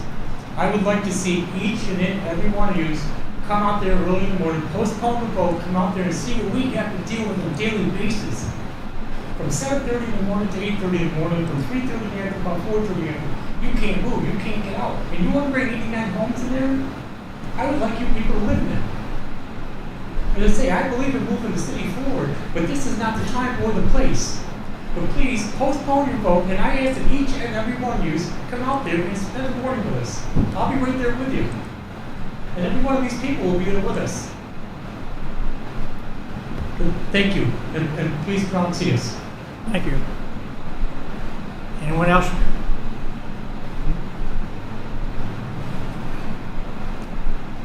Good evening, ma'am. Mayor and Councilman, I'm Barbara Swisher. I live at 102 Ashland Avenue, second house in from Paytown. I lived there 34 years, and we built on a cul-de-sac. We do not want it to go through. If you have 89 houses coming in at R12 or R16, we started at R20. We went to R16. We don't want to go to R12. That's too close together. We've had kids. I've got grandkids that come. We walk. People walk their dogs. Kids, when they were little, used to go through that forest there that they kept the path clean. We have a walking trail in there. You're too close together. I grew up in California. Now there's no room to grow anywhere. You've got to have some green somewhere. We mow our yards. People already race up the street. I work at the hospital, so I can leave early, but on a day off, I cannot get out left or right on Paytown Road. And are these two-story townhouses, or are they one-story? They're two-story. So we don't want someone in our backyard. We've already been fighting with Country Day in Paytown, that empty lot there with that big tree that's already fallen over in my neighbor's yard. So 34 years is a long time. We'd like to keep it peaceful. We'd like to keep the same neighbors. And my son is a firefighter. He was here with the city for 3 years. He lives here, but he commutes to Raleigh because they weren't paying the firemen enough. Now you're going to have to add to the fire department. And they can't get in and out already. He's with Belfast, he's with Smithfield, he's with Dr. Carnegie at the hospital for the fire department at Belfast. And they run into so many problems. Pay is the first thing. They go out on voluntary, go out and help people, and you can't get in and out. But keeping our cul-de-sac at the end, we would really like to keep. That's why we moved in. I've been there 34 years, and thank you very much. Thank you. Anyone else wish to speak? Anyone else?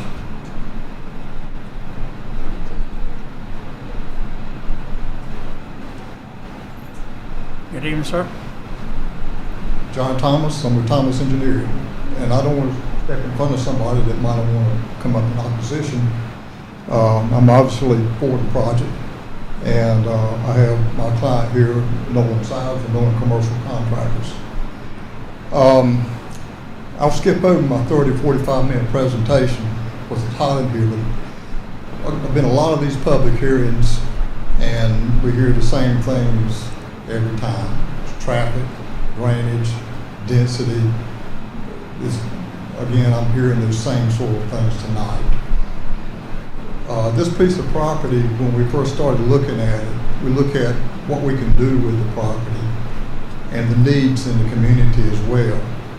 As in many counties and cities in eastern North Carolina, we cannot keep enough residential product on the ground to satisfy the appetite of the people finding somewhere to live. And we're working in about 8 or 9 counties right now with some major subdivision, multifamily developments. It's the same everywhere we go. It's taken a lot longer to get product on the ground than it used to be years ago. So that delays somebody trying to find a house to buy or somewhere to live. This particular piece of property here is in a unique location near the college and the hospital, and it's very fitting that a multifamily type development go on this tract of land. The density is a little more than 5 units per acre on the 16 acres plus that we've got there. We're doing 10 and 12 units per acre in a lot of areas. And of course, we're doing residential to get you on down to 1.5, 2, 3 units per acre. So it's not like we've got 10 units per acre going in there. This particular piece of property also has some challenges. One of them is got a major power line that crosses it that limits our ability to do some stuff in there in addition to a gas line. So we just feel like this is a good product to go on this piece of property. Now, you know, we have dialogue with a lot of agencies when we get into these projects because we want to know what we need to do. One of them is NCDOT. NCDOT, whether you agree with it or not, they're supposed to be the experts on traffic. Okay, we're not traffic engineers. Very few civil engineers are. But they're the ones that we look to tell us what we need to do to upgrade any facilities or put improvements in on their roads that we're tying into.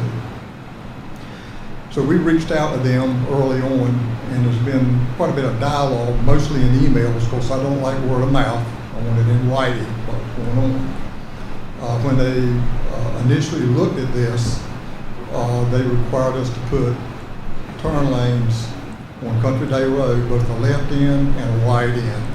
That's pretty massive, but it's doable. We do a lot of those on a lot of developments we do coming off of state roads. The surprising thing was Ashley. If we tied into Ashley, we had to do improvements with a left turn lane coming off of Highway 111 Paytown Road. It may not sound like much, but that's a major thing because the turn lanes would extend through another intersection upstream from that. Not only it would involve resignaling and a whole bunch of other things, so the number got really big. We didn't know what that number was, so we actually did some preliminary design on it this past week, particularly after we went through the planning board and they were asking for primary access on both the Country Day and Ashley. So we did a preliminary design on it. We ran the numbers, we did the unit prices. The one on Country Day is not too bad, it's manageable. The one on Paytown Road was approaching $400,000.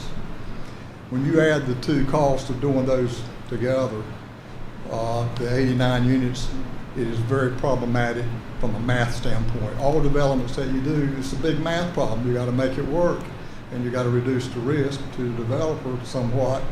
So we started talking about why don't we just make Ashley an emergency access.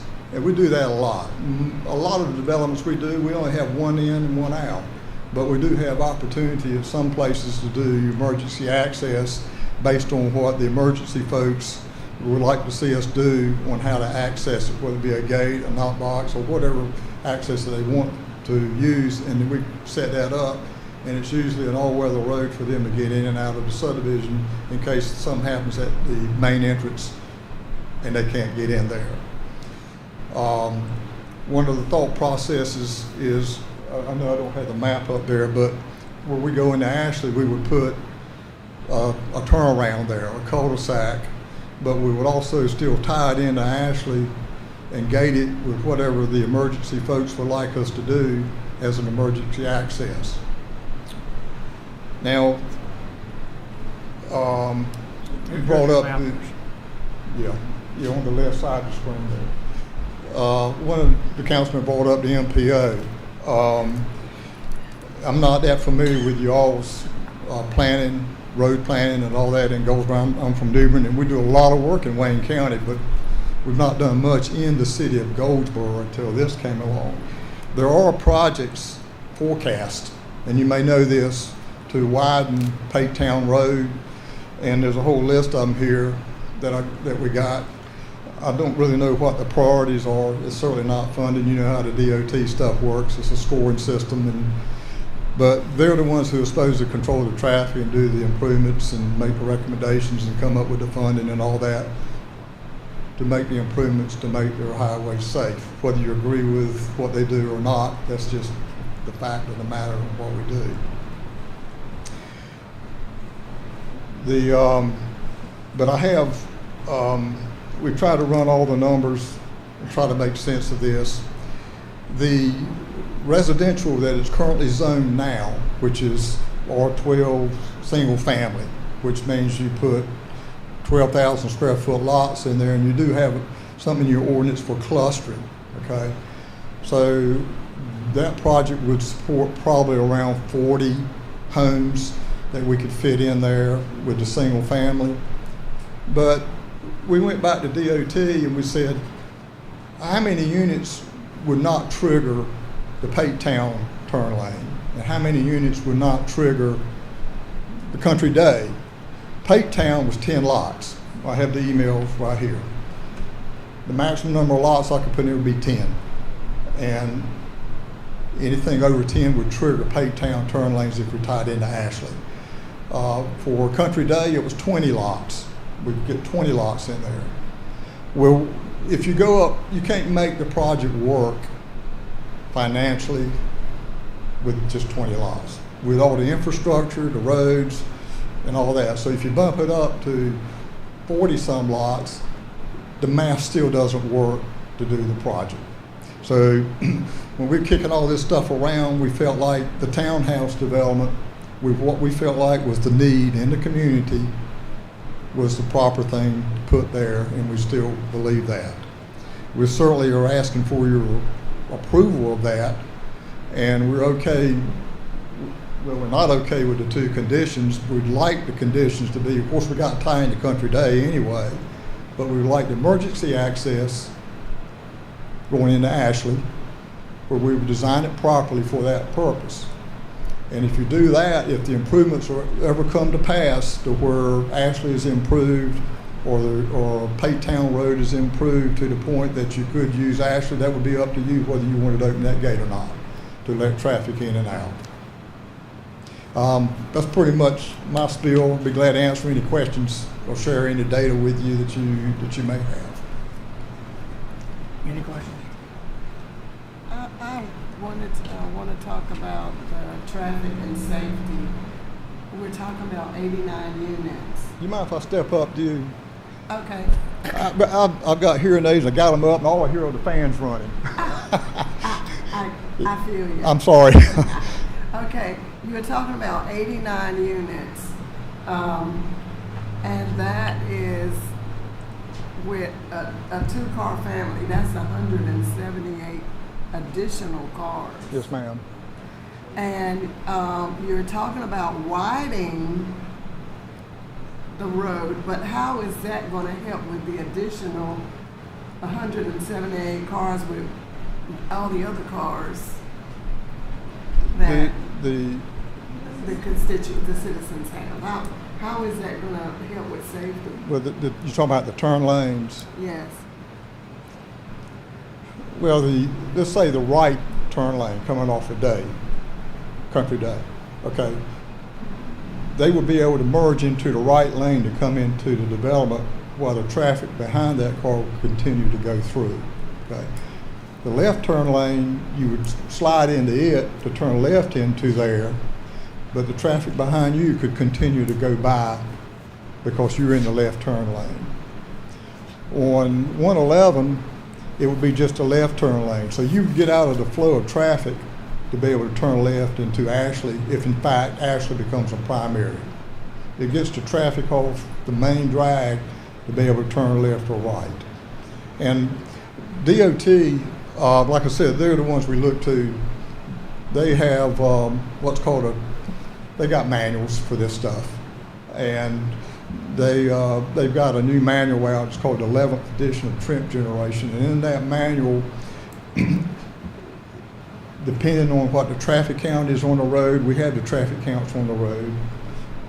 It may be bad in the morning and afternoon, but overall during the day, what DOT provided is not that bad based on what we see in a lot of other places that are similar. Okay. But I don't know where I would go that I don't have 7 to 8 or 4 to 5, a little bit of a traffic problem. You know, it's just where we live, and it needs to be pressure put on DOT to solve these problems, particularly for safety. That's the best I can answer that. I'm sorry. Thank you. Thank you for Any other that. questions? So, let me know when, there we go. So the intersection, I do drive this every day. And so intersection, Pate Town, Country Day, right there going into Kingsway and Kingston Circle, that intersection right there is an absolute disaster and a wreck waiting to happen any given morning for traffic heading south. So for me to feel comfortable moving forward with this, I believe you would have to comply. Just talking just me. you would have to comply with the full DOT recommendation and city planning staff recommendation of using Ashley Avenue as a full ingress egress point in conjunction with Country Day to take pressure off of that Paytown Country Day Road intersection. Because again, every single MPO meeting, city representatives are blasting our DOT folks about getting some relief on that intersection, but it has not happened yet. You've already said that financially those things really made the project quite different. Is there any point in taking a vote? You're asking me that? I mean, if all of the recommendations are in place, a few minutes ago you said that with all of those things in place the math didn't work out. If all of those recommendations are in place, what would a timetable look like for moving forward with the project, and would you still be moving forward with the project? I don't know if you misunderstood what I said, but it's just very recently that we've pulled all this information together, because when you get into these projects, the information evolves over time. Right. And particularly if you're dealing with agencies and DOT. And we have a pretty good record back and forth with them on this project. We didn't know until last Monday night that the planning board was going to condition the approval with both primary accesses. We didn't know that. So we've had a week to melt this down to figure out how to make this project work. Now, I did point out that there is, through your MPO organization, which they have a number of projects, which is a funding issue, as you know, as you Right. move down the road. There are plans to widen 111 to 4 lanes, the way I read this, divided, which probably may prevent a left turn into Ashley, depending on what they have in mind, because I've not seen those documents or what they're planning to do. I'm sure DOT's got something available that you can look at regarding those upgrades, because they usually have to go ahead and put some money on it pretty quick to figure out where they're going to get the money from. But we've not been privy to that, and we've not had a chance to look into what they're going to do there. But when it says divided, that tells me they may not permit a left turn into Ashley. Right. It may be just a white out.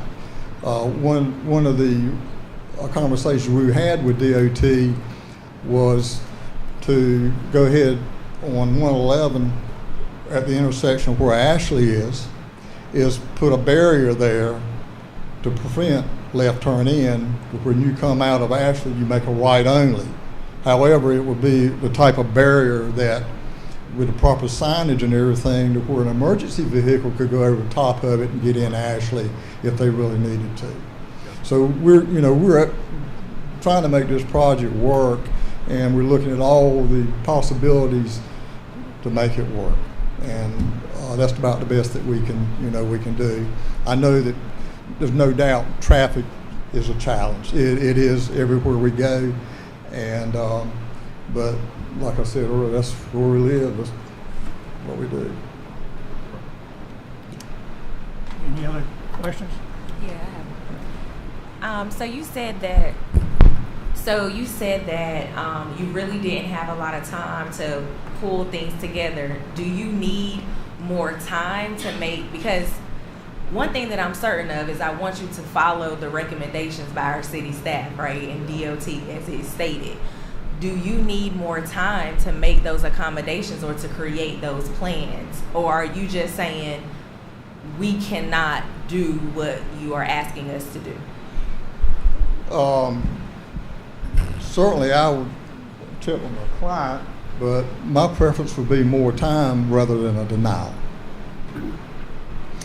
Because possibly it does need more work. Maybe we should talk more to your MPO folks, but I don't know that we would want to do something out on 111 and in 3 years all that money has gone away because that's not what DOT was planning to do there or in conjunction with the city of Goldsboro. I think there are some ways to hopefully we can look at this to make the project move forward with some temporary measures such as the barrier that I was discussing. DOT, the office that we were talking to wanted us to explain what we were talking about, but they're doing it all over the place themselves already. I mean, they blocked my left turn into my bank, but they're doing it. So I think there's ways to do that, and you've probably seen them too where you can't make left turns. I know that for the folks on Ashley, and if this project does go, that, you know, to come out and make a right turn and then have to circle back to go the other way is not going to be very convenient. But if you look all up and down the highways now, the highways are no longer left turns, and you got to go down and loop around and come back, and all that's for safety.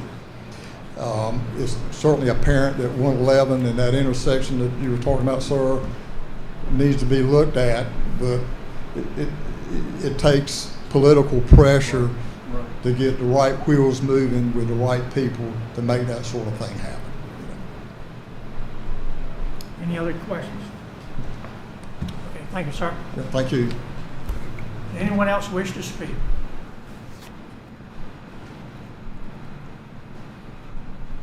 Good evening, sir. Ladies and gentlemen, my name is Stephen Carnegie, and I am a resident of the Garden Walk subdivision, which is directly across from the proposed community. I'm not going to talk about the traffic issue. The traffic issue is that this is a safety issue. Every morning in the Brookdale community, when people come down to take their meds or come down to get breakfast, you can count on at least 1 or 2 ambulance calls down that road between 7:30 and 8:30, almost daily.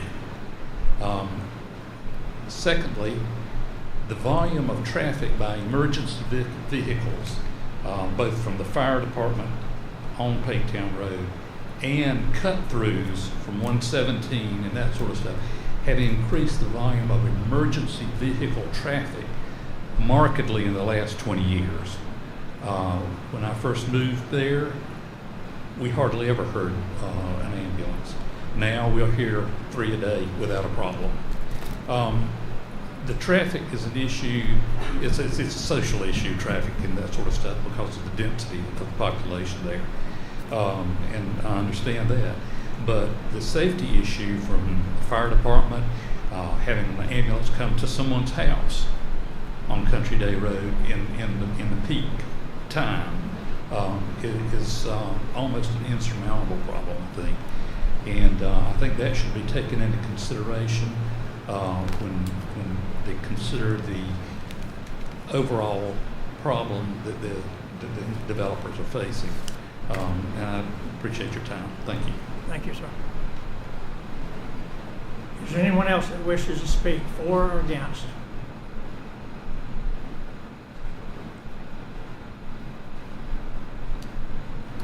Good evening, sir. Good evening, Mr. Mayor and Council. My name's Anthony Lewis. I live at 200 Ashley Avenue, which is last house on the right before we hit the wooded area, and been there since 1984. So a long-time resident. It's a quiet area. We'd like to see it stay that way. There's been a lot of things that have been said tonight about the traffic situation, but one I think is overlooked. Before the emergency barrier at the end of Ashley Avenue, or the emergency exit, was proposed by the gentleman. If that doesn't happen, then that becomes a throughway during congested hours. So you tie all that congestion in with 89 townhomes. You tie that in with 190 cars, I think this lady pointed out, which is fair. And sometimes some families are going to have 3 or 4. So, you know, you add all that in there, and you got small children at all times of the day playing out there. School age, most of the time during school year, they're in school, that's true. But summertime, they're going to be at home. Because a lot of their families are single parent families, can't afford daycares. So that's where they're going to be. So if that's left to be open and that emergency exit is not put in there, then that's when we become a throughway. The other thing I see being an issue is promoting the idea of a barrier on Paytown Road. I can tell you right now, if I cut myself, my wife has an emergency, you have to wait for, if you call 911, you're waiting 30 minutes to an hour for an ambulance to get to you. I promise you that if my wife has an issue, and she's had a medical condition now since 2007, I'm gonna tear that barrier down, getting out of there. If traffic's congested and I've gotta make a right to get to Wayne Memorial Hospital, it's much quicker for me to go up Country Day Road. Congestion or not, you have to weigh what your odds are at that time. But, you know, I think a barrier there would not only be ridiculous, but it would add to the congestion problem. It's not going to fix it. He talks about the highway being 111 being widening to 4 lanes. Look how long it's took them to do Williams Street, and they're not even near finished yet. You know? I mean, we're already getting, like another gentleman said, we're already getting traffic off of Williams Street cutting over the Country Day. So, you know, if you've got that barrier there, you've got construction, if they do propose to go through with widening 111, and they're able to get it passed and approved.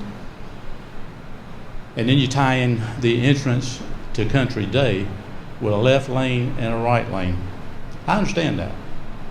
But if you got 4 cars, 6 cars, 8 cars sitting there right or left waiting to turn, you still got congestion.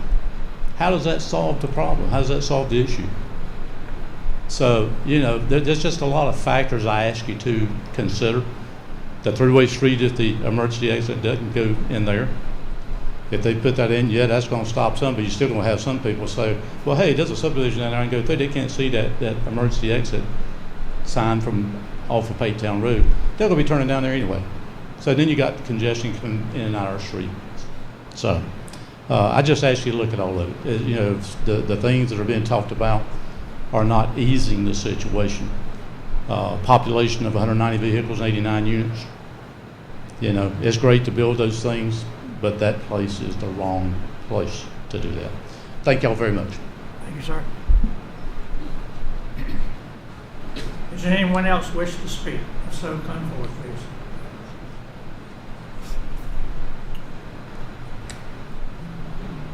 Good evening, ma'am. Good evening, Mayor and City Council members. My name is Alice Sladick, and I live at 203 Ashley Avenue. My home borders the property that is has been requested to be built on. Talking about many of the safety concerns for rezoning that area is a real issue. Safety, you know, and that is huge. When I first bought in there 10 years ago, I looked at the zoning plan that Wayne County had and the city had, and it was for single-family dwelling. I think we all know, including the engineer, when they talk about developing that property, when you're looking at 40 homes versus 90 homes, the profitability in that is real. And it's noteworthy that he said he's doing it for the community, and I appreciate that. But as my neighbor spoke, that is the wrong area for development. We have a lot of area on Wayne Memorial Drive, half a mile outside the city limits. That is just open land. That would be wonderful for that, for multifamily dwelling, for children, for husbands and wives, for single families, single individuals. So I look at my home as a place of investment, as I think we all do. And I believe that with the residential development of 80 to 90 multifamily dwellings, it will definitely depreciate the value of my home and other homes encompassing that area. So that's one of my main concerns, and I thank you for your time. Thank you, ma'am.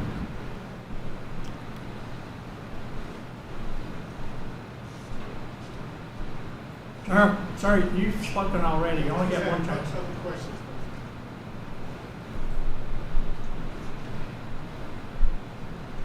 Good evening, ma'am. Again, my name is Phyllis Merritt James, and I've listened intently to all the feedback. We do have a housing crisis here in Goldsboro, but it is important that we put the correct housing density plans in place without impacting the safety of different areas. There's communities that has put in large multifamily dwellings, and they're in a crisis mode with trying to deal with the traffic patterns. Like they mentioned, William Street, I know they're trying to do buffers and put the barriers. I can't even get to my mother's house without going way down the road.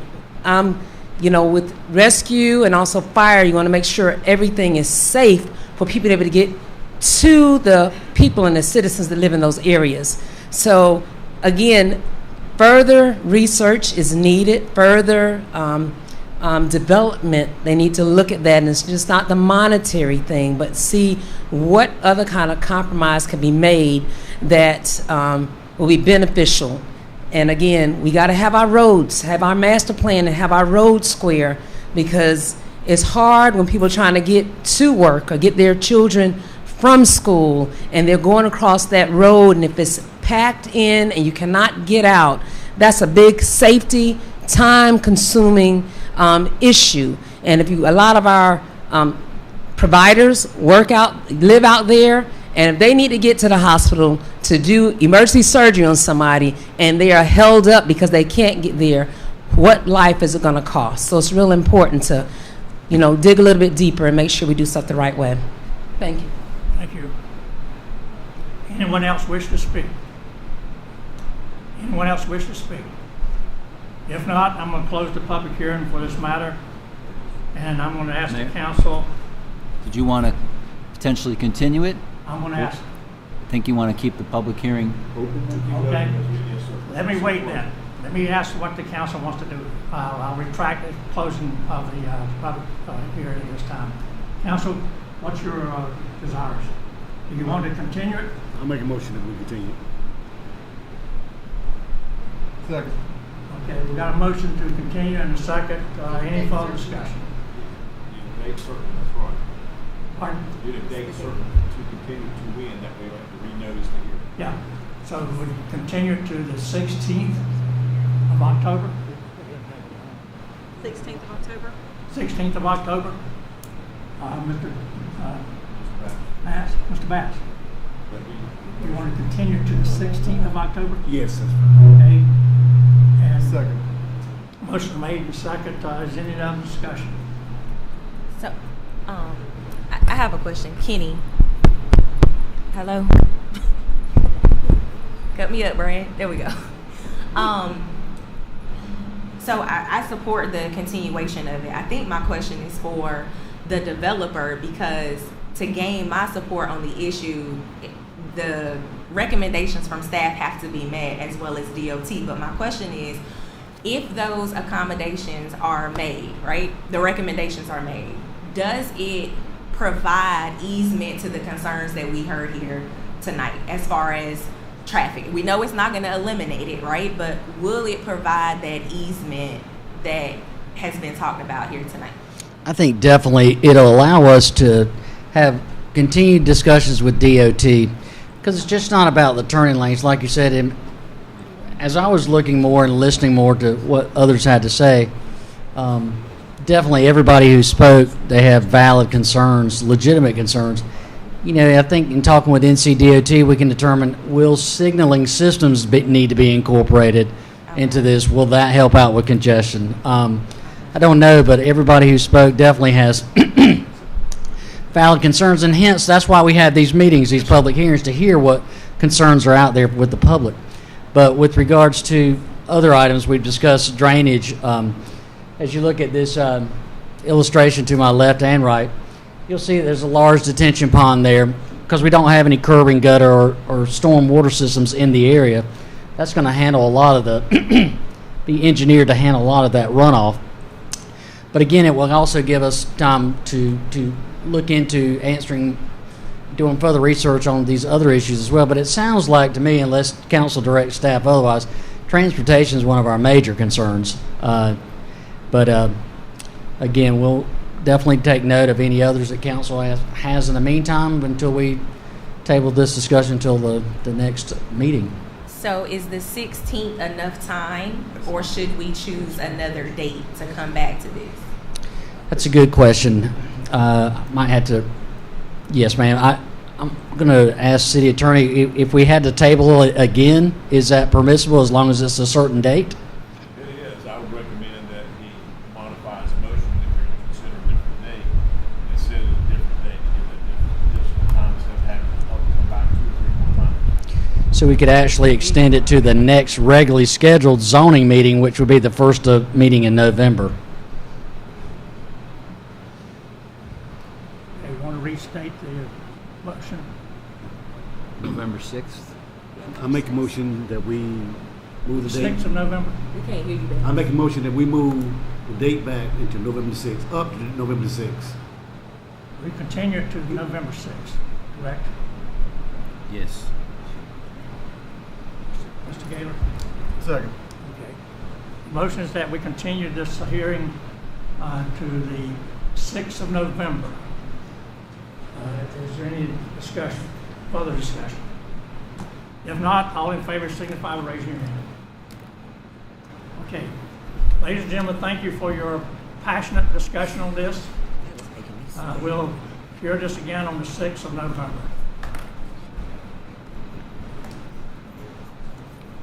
That will also get us past it. That'll also get us past it.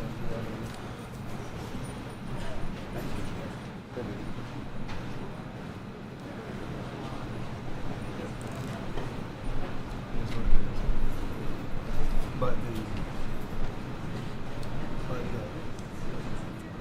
the important thing for me is that gets us to another NPO meeting. They got a lower fees.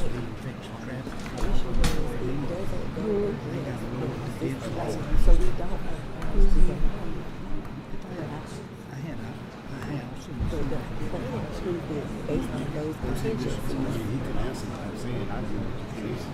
The only way that I would do it is move it. It's good that it's good that you continue giving everybody an opportunity. She was never going to get it. She was never showing out. I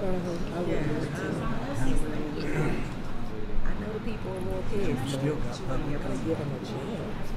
If he is, because we need them. We need any commission said we can ask them.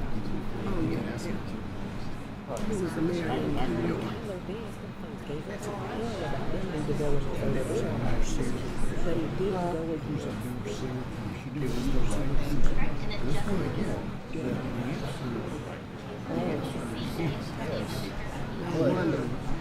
I will admit that intersection right there in upstate New York, Country Day, that one is more excluded. 20 years, 18 including.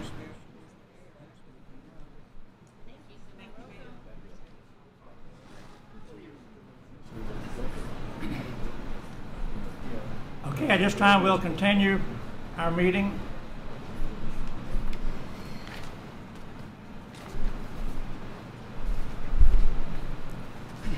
This time, we'll have a public comment period. We'll allow 30 minutes for public comment for the period. Each speaker is allowed 3 minutes. Madam Clerk, who do we have? The first speaker is Tanisha Saylor. Good evening, ma'am. Good evening, Mayor, Hammond City Council. Tonight, as I come before the podium, as I have before, I see city leaders, excuse me, I'm sorry, a little bit nervous. I see city leaders, city managers, the clerk, the mayor, and even a police officer. In every meeting, while I sit there waiting patiently, I ask myself, why isn't there somebody from the housing resources, like whether it's HUD or even Goldsboro Housing Authority? Why isn't somebody sitting up there with you? Because that seems to be one of the major concerns in the city. Prior to the last meeting, I did a little bit more research, and I found out as of 2021, Goldsboro has the highest number of recipients that receive SNAP benefits in the state. And that percentage is 25.5% of the city to be exact. The state average is 13.9%. And that the city's average is double compared to the state's average. As I mentioned last meeting, the poverty rate in the city is twice the amount of the state. How can we help lower that rate as a city? Is it building more affordable homes for families that are still being evicted from affordable homes that are already created? These families that receive benefits still cannot afford to live. The city has been asking for help for decades now. I'm sorry. What is it that the city is going to do? Not only for my family, because I did find housing, thank you, but not only just for my family, for other families that are looking for housing, more affordable housing. How do you want the people to remember this city council before the next city council and the next mayor comes in turn? Is it by giving the police and fire departments raises, providing them with new vehicles when they already cannot get to the emergency sites as it is? Like by the time they get there, it's like everything's already done. And I've talked to people throughout the city and they agree. And providing the police and fire these raises and these vehicles, that means more taxes for us. That means, hey, we're going to take more money from your check so that you can't not afford to live still, even more. Will you address the main problem at hand? Or is it, what's the main cause? Is it these families that are being evicted? Because a lot of these tenants that when they are being evicted, they don't know the process. They don't know what to do in court. How can we help this city when they are being evicted? The landlords, they have more rights than the tenants do. Why isn't there more shelters and transitioning homes for these families living paycheck to paycheck that are still being evicted? Why is it that you guys want to attract more people in downtown Goldsboro and you want them to come and stay in these hotels when the hotels, as I mentioned before, are already crowded with families because Your time is up. As always, thank you. I didn't mean to go over. I'm sorry. Thank you. But thank you. Our next speaker is Phyllis Merritt James.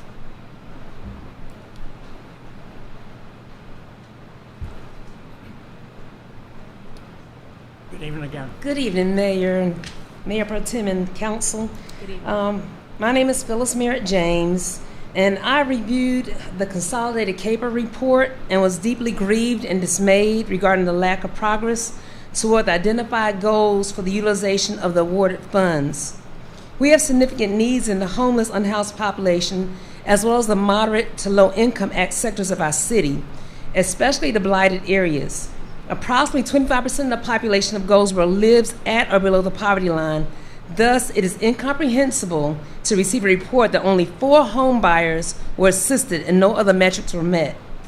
The mantra with corporations as well as some governmental bodies has typically been, if you don't use it, you didn't need it, and then you're at risk of being required to return it. I pray in this instance that they will not require that, but instead allow the new administration that comes in to go directly to work and review and implement a plan to apply the funds with earnest to address the long-awaited needs of our populace. The current administrator for the HUD and Community Relations Division needs to be able to dedicate her time solely to the administration and planning of the HUD funds, and also needs a team, clerical and administrative support to meet the rigorous guidelines of the program implementation. We also need to utilize those agencies that are ready, willing, and able to do the work cost-effectively and efficiently, i.e. like Habitat for Humanity, Rebuilding Broken Places, to name a few, to get the work done. There's been great feedback and recommendations from committees to the City Council. We need an updated strategic plan that is systemically reviewed, evaluated for progress toward goals, and one that moves us forward instead of delaying and dismantling the hope of hundreds to thousands of our citizens. Thank you. Our next speaker is Rodney Robinson.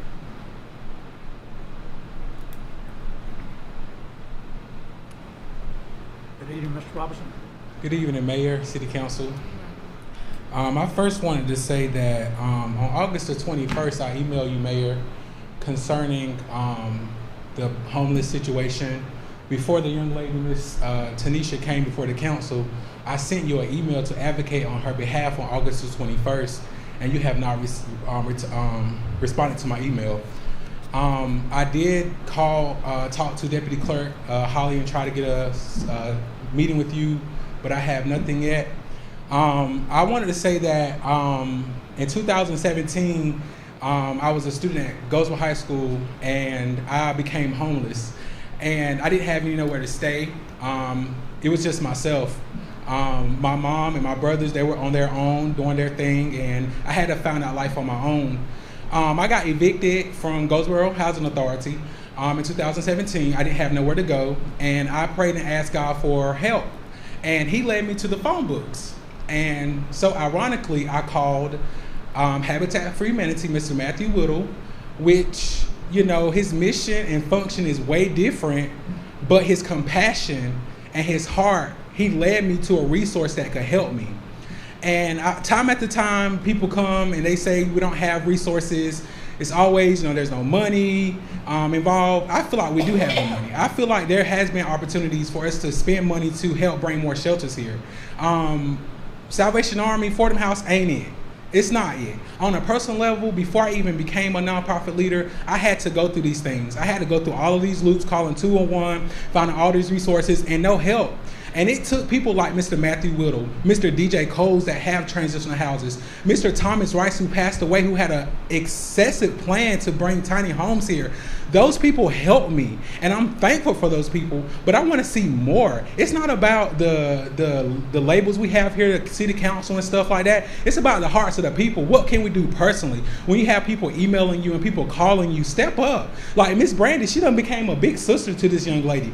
You know, it's not about the money, it's about the relationship that needs to be done with these people, because a lot of people have mental issues, they're going through grief, problems of that nature. So we have to come together, we have to find unity and love and not ignore people. And I feel like this has been a situation that has been ignored, and I don't like it, none whatsoever. So by the power that I have through my nonprofit, I'm going to do everything I can to bring resources here in Wayne County, in the city of Goldsboro, and I'm not going to give up on my people. I'm going to continue to fight for them, I'm going to continue to stand for them, and I'm going to continue to speak for them. And I feel like we need to step up. We need to do something more. Like, it's time. It's really time.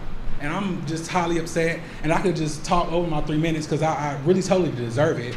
Because when I was homeless and I was sleeping in a car, sleeping in a park, there were city council members that I helped get into their offices, into their seats, and they knew that I was homeless, and they were advocating for youth homeless programs and things of that nature, and they never allowed the help to come. So I feel like my story could be able to help inspire a change in the city. Thank you. Mayor. Sure. Hello? Will you allow Rodney to share what his nonprofit is and how people can contact him for help specifically, if you don't mind? Would you allow for that? Or is there another way that you will allow him to share that so that we can share it over the platform for people? Well, if he wants to provide it to the clerk, then we'll post it on our website. Mr. Robertson, if you give it to our clerk, during my comments, I'll share it with the public, okay? That's the last speaker. Okay. At this point, I'll close the public comment period, and we'll go to the consent agenda. Yes, sir. Consent agenda items E through Q are presented for council approval. Is there a motion to approve the items E through Q on the consent agenda? So moved. Second. Motion made and second. Any further discussion? If not, Madam Clerk, call the roll. Mayor Ham, Yes. Mayor Pro Tem Matthews, Yes. Councilwoman Jones, Yes. Councilman Broadway, Yes. Councilman Gaylor, Yes. Councilman Batts. Yes. The consent agenda items are approved. We have no items requiring individual action. City manager's report. Yes, sir. I'd just like to mention that at our next meeting, we will get the FY 21-22 annual comprehensive financial report from Forvis. We'll also get a financial update on FY 22-23 from our finance director. and we should be addressing ordinance amending Chapter 53.17 for the voluntary annexation. On November 6th, we'll hear on public safety complex repairs, our water reclamation facility expansion, and the floodprint projects from North Carolina State University consultants. That's all I have, sir. Thank you. Thank you. We have a couple of documents to present. At this time, Mayor Pro Tem Matthews will read a proclamation on Breast Cancer Awareness Month. Thank you. Breast Cancer Awareness Month proclamation. Whereas each year, more than 6,000 women in North Carolina can expect to be diagnosed with breast cancer, and more than 1,000 will likely die from the disease. And whereas North Carolina women have a 1 in 8 lifetime risk of developing breast cancer, the second leading cause of cancer death for women in the United States. And whereas the North Carolina Breast and Cervical Cancer Control Program in North Carolina Department of Health and Human Services provides free and low-cost breast and cervical cancer screenings and follow-up to eligible uninsured and underinsured women. And whereas, with routine mammogram screening and follow-up testing, the disease can be detected early so that it can be effectively treated and save lives. And whereas, being aware of the health information, education, treatment, and support methods available can help individuals with breast cancer find and receive the appropriate care and resources they need to improve their quality of life. Now therefore be it resolved that the Goldsboro City Council does hereby proclaim October 2023 as Breast Cancer Awareness Month in the city of Goldsboro and urge our fellow citizens to become aware of the impact that breast cancer has on our community and to support the fight against breast cancer so that we may one day defeat this terrible disease. In witness whereof, I hereunto set my hand and affix the seal of the city of Goldsboro, North Carolina, this second day of October 2023. Thank you, Mayor President. Thank you, Mayor. So next proclamation is Safety First on Halloween, and Councilman Gaylor will read that. Safety First on Halloween proclamation. Whereas it is the desire and responsibility of the City Council to promote the safety and welfare of the citizens of the City of Goldsboro. And whereas the City Council is concerned that our young citizens participate in the tradition of Halloween trick-or-treat activities in a safe and orderly manner. And whereas the City Council feels that the best method for promoting a safe and orderly Halloween is through a proclamation from the Mayor setting forth guidelines for these activities. Now therefore be it resolved that the Goldsboro City Council does hereby proclaim Safety First on Halloween and encourage all citizens of Goldsboro to promote and observe the following safety guidelines. Parents are asked to supervise the Halloween trick-or-treat activities of their children and to ensure that trick-or-treat activities are limited to children under the age of 16 years. Trick-or-treat hours will be observed from 6 p.m. to 8 p.m. on Tuesday, October 31st, 2023. Residents who wish to participate in trick-or-treat are asked to leave a porch light or other outdoor light on during these hours. Parents are asked to explain to children that homes with no outdoor light are not participating in trick-or-treat and that these homes should be passed up during these activities. It is also recommended for the safety of our children that parental supervision be extended to include insistence that children not consume any treats until closely examined by their parents. Parents should follow the rule of if in doubt, throw it out, where evidence of tampering with packaging or surfaces of consumable product exists. These guidelines are set forth in the hope that all citizens of Goldsboro will enjoy a happy, safe, and orderly Halloween. In witness whereof, I have hereunto set my hand and affixed the seal of the City of Goldsboro, North Carolina, this the second day of October 2023. Thank you, Councilman Gaylor. I'm going to read a resolution expressing appreciation for services rendered by Julie A. Ryan as an employee of the City of Goldsboro for more than 27 years, and I don't believe that Ms. Ryan is here. So it goes as follows. Whereas Julie A. Ryan retired on October 1, 2023 as a police records technician with more than 27 years of service with the Goldsboro Police Department. And whereas Julie began her career on February 14, 1996 as a public records clerk with the Goldsboro Police Department. And whereas on July 1, 2016, Julie's title was changed to Police Records Technician with the Goldsboro Police Department, where she has served until her retirement. And whereas Julie has proven herself to be a dedicated and efficient public servant who has gained the admiration and respect of her fellow workers and the citizens of the city of Goldsboro. And whereas the mayor and the city council of the city of Goldsboro are desirous on behalf of themselves, city employees, and the citizens of the city of Goldsboro of expressing to Julie their deep appreciation and gratitude for the service rendered by her to the city over the years. Now therefore be it resolved by the mayor and city council of the city of Goldsboro, North Carolina, that we express to Julie our very best wishes for success, happiness, prosperity, and good health in her future endeavors. This resolution shall be incorporated into the official minutes of the city of Goldsboro and shall be in full force and effect from and after this second day of October 2023. And with that, I would ask for a motion to adopt the resolution into the minutes. Motion to adopt. Is there a second? Second. Motion made and second. Is there any further discussion? If not, all in favor signify by raising your hand. Okay, the motion is carried. Okay, at this time we'll go into mayor and city council members' comments. I'll start with Councilwoman Jones. Okay. Well, I am just very excited. You know, I'm really, one of my items is safety.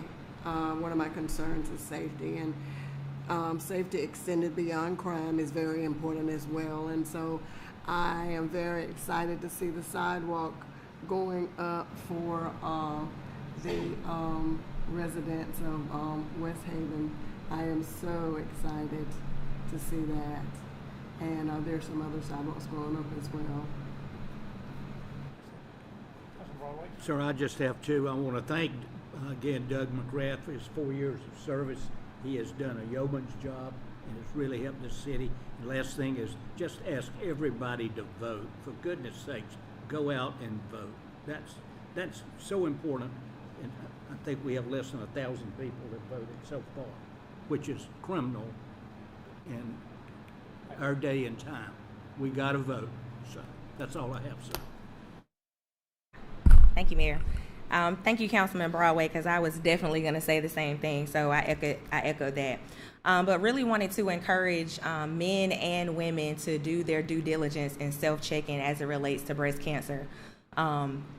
As someone who received a scare at the age of 31, going to Wayne Radiology to check lumps that were found in my breast by my doctor, and a lot of reports and organizations say, you know, you don't even have to check before the age of 40. I'm telling you that it's okay to go ahead and start checking. There are so many resources online that shows you how to do that and then where you can go to seek help. So I did want to share that and encourage both men and women, because it's not just a disease that affects women. Thank you, Mayor. That's it. Oh, sorry. Sorry, Brad.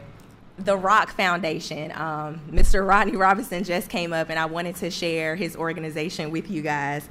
Rock is ROCC Foundation Inc., and you can find them on Facebook. So make sure you connect with him. He does some amazing things in the community. So thank you for what you do, Rodney. I'll also start by pointing out, Rodney and Rock Foundation and what they're doing. Look it up on Facebook for sure. They had, the same day as Freedom Fest, he had a very rainy, very wet community day that was very well attended and very well supported. And you're right, it's going to take an all hands approach. There's absolutely no doubt. So I also want to touch briefly, and I'll be somewhat brief, about economic development and how these things have to come together, and how the relationship between the city and the county and the Development Alliance and the Eastern region all have to play together in concert. We've seen the comments from commissioner meetings, and obviously I have no intention of addressing each one of those. But what I will say is that we are all supposed to be playing from the same sheet of music, the same plan, and the same hopes and expectations of pieces of options and opportunities around the city and around the county. And the only way that we are going to make a concerted impact on 25% of our population in the city needing SNAP benefits is by providing more job options, more economic mobility options, more housing options. It's got to be a single sheet of music. I'm not trying to belabor any points tonight, but it needs to be reiterated that we have some phenomenal options here in Goldsboro. We have some phenomenal tools here in Goldsboro, and we've simply got to make sure that we're not throwing each other under the bus, that we're not looking for scapegoats, that we're leaving the egos outside of conversations, and that we're focused on making sure all the information gets to the right parties at the right time so we can actually do things effectively. Thank you, Mayor. Thank you. Councilman Batts? No comment. Okay, thank you. I'm just going to make one subject tonight of my comments, and that is voting. It's already been mentioned here, the low turnout. That is expected, quite frankly, when you have an off-year election, like we do. But that's no reason why you shouldn't go out and vote. We have some very important issues coming for this city as we move forward. We're in a period where we're seeing development happen, and the future leaders of this city that will be sitting around this dais here come Monday night on the 5th of December will take charge. And you need to go out, citizens of Goldsboro, and vote. We are in the primary now, not the general election. That'll come in November, but still, there's a few more days for you to go out and vote in the primary, and I encourage you to do so. With that, I'll close the comments. Now, Mr. Manager, our speaker is not here, so. Okay, we do not need a closed session, so does anyone else have anything they wish to speak for? If not,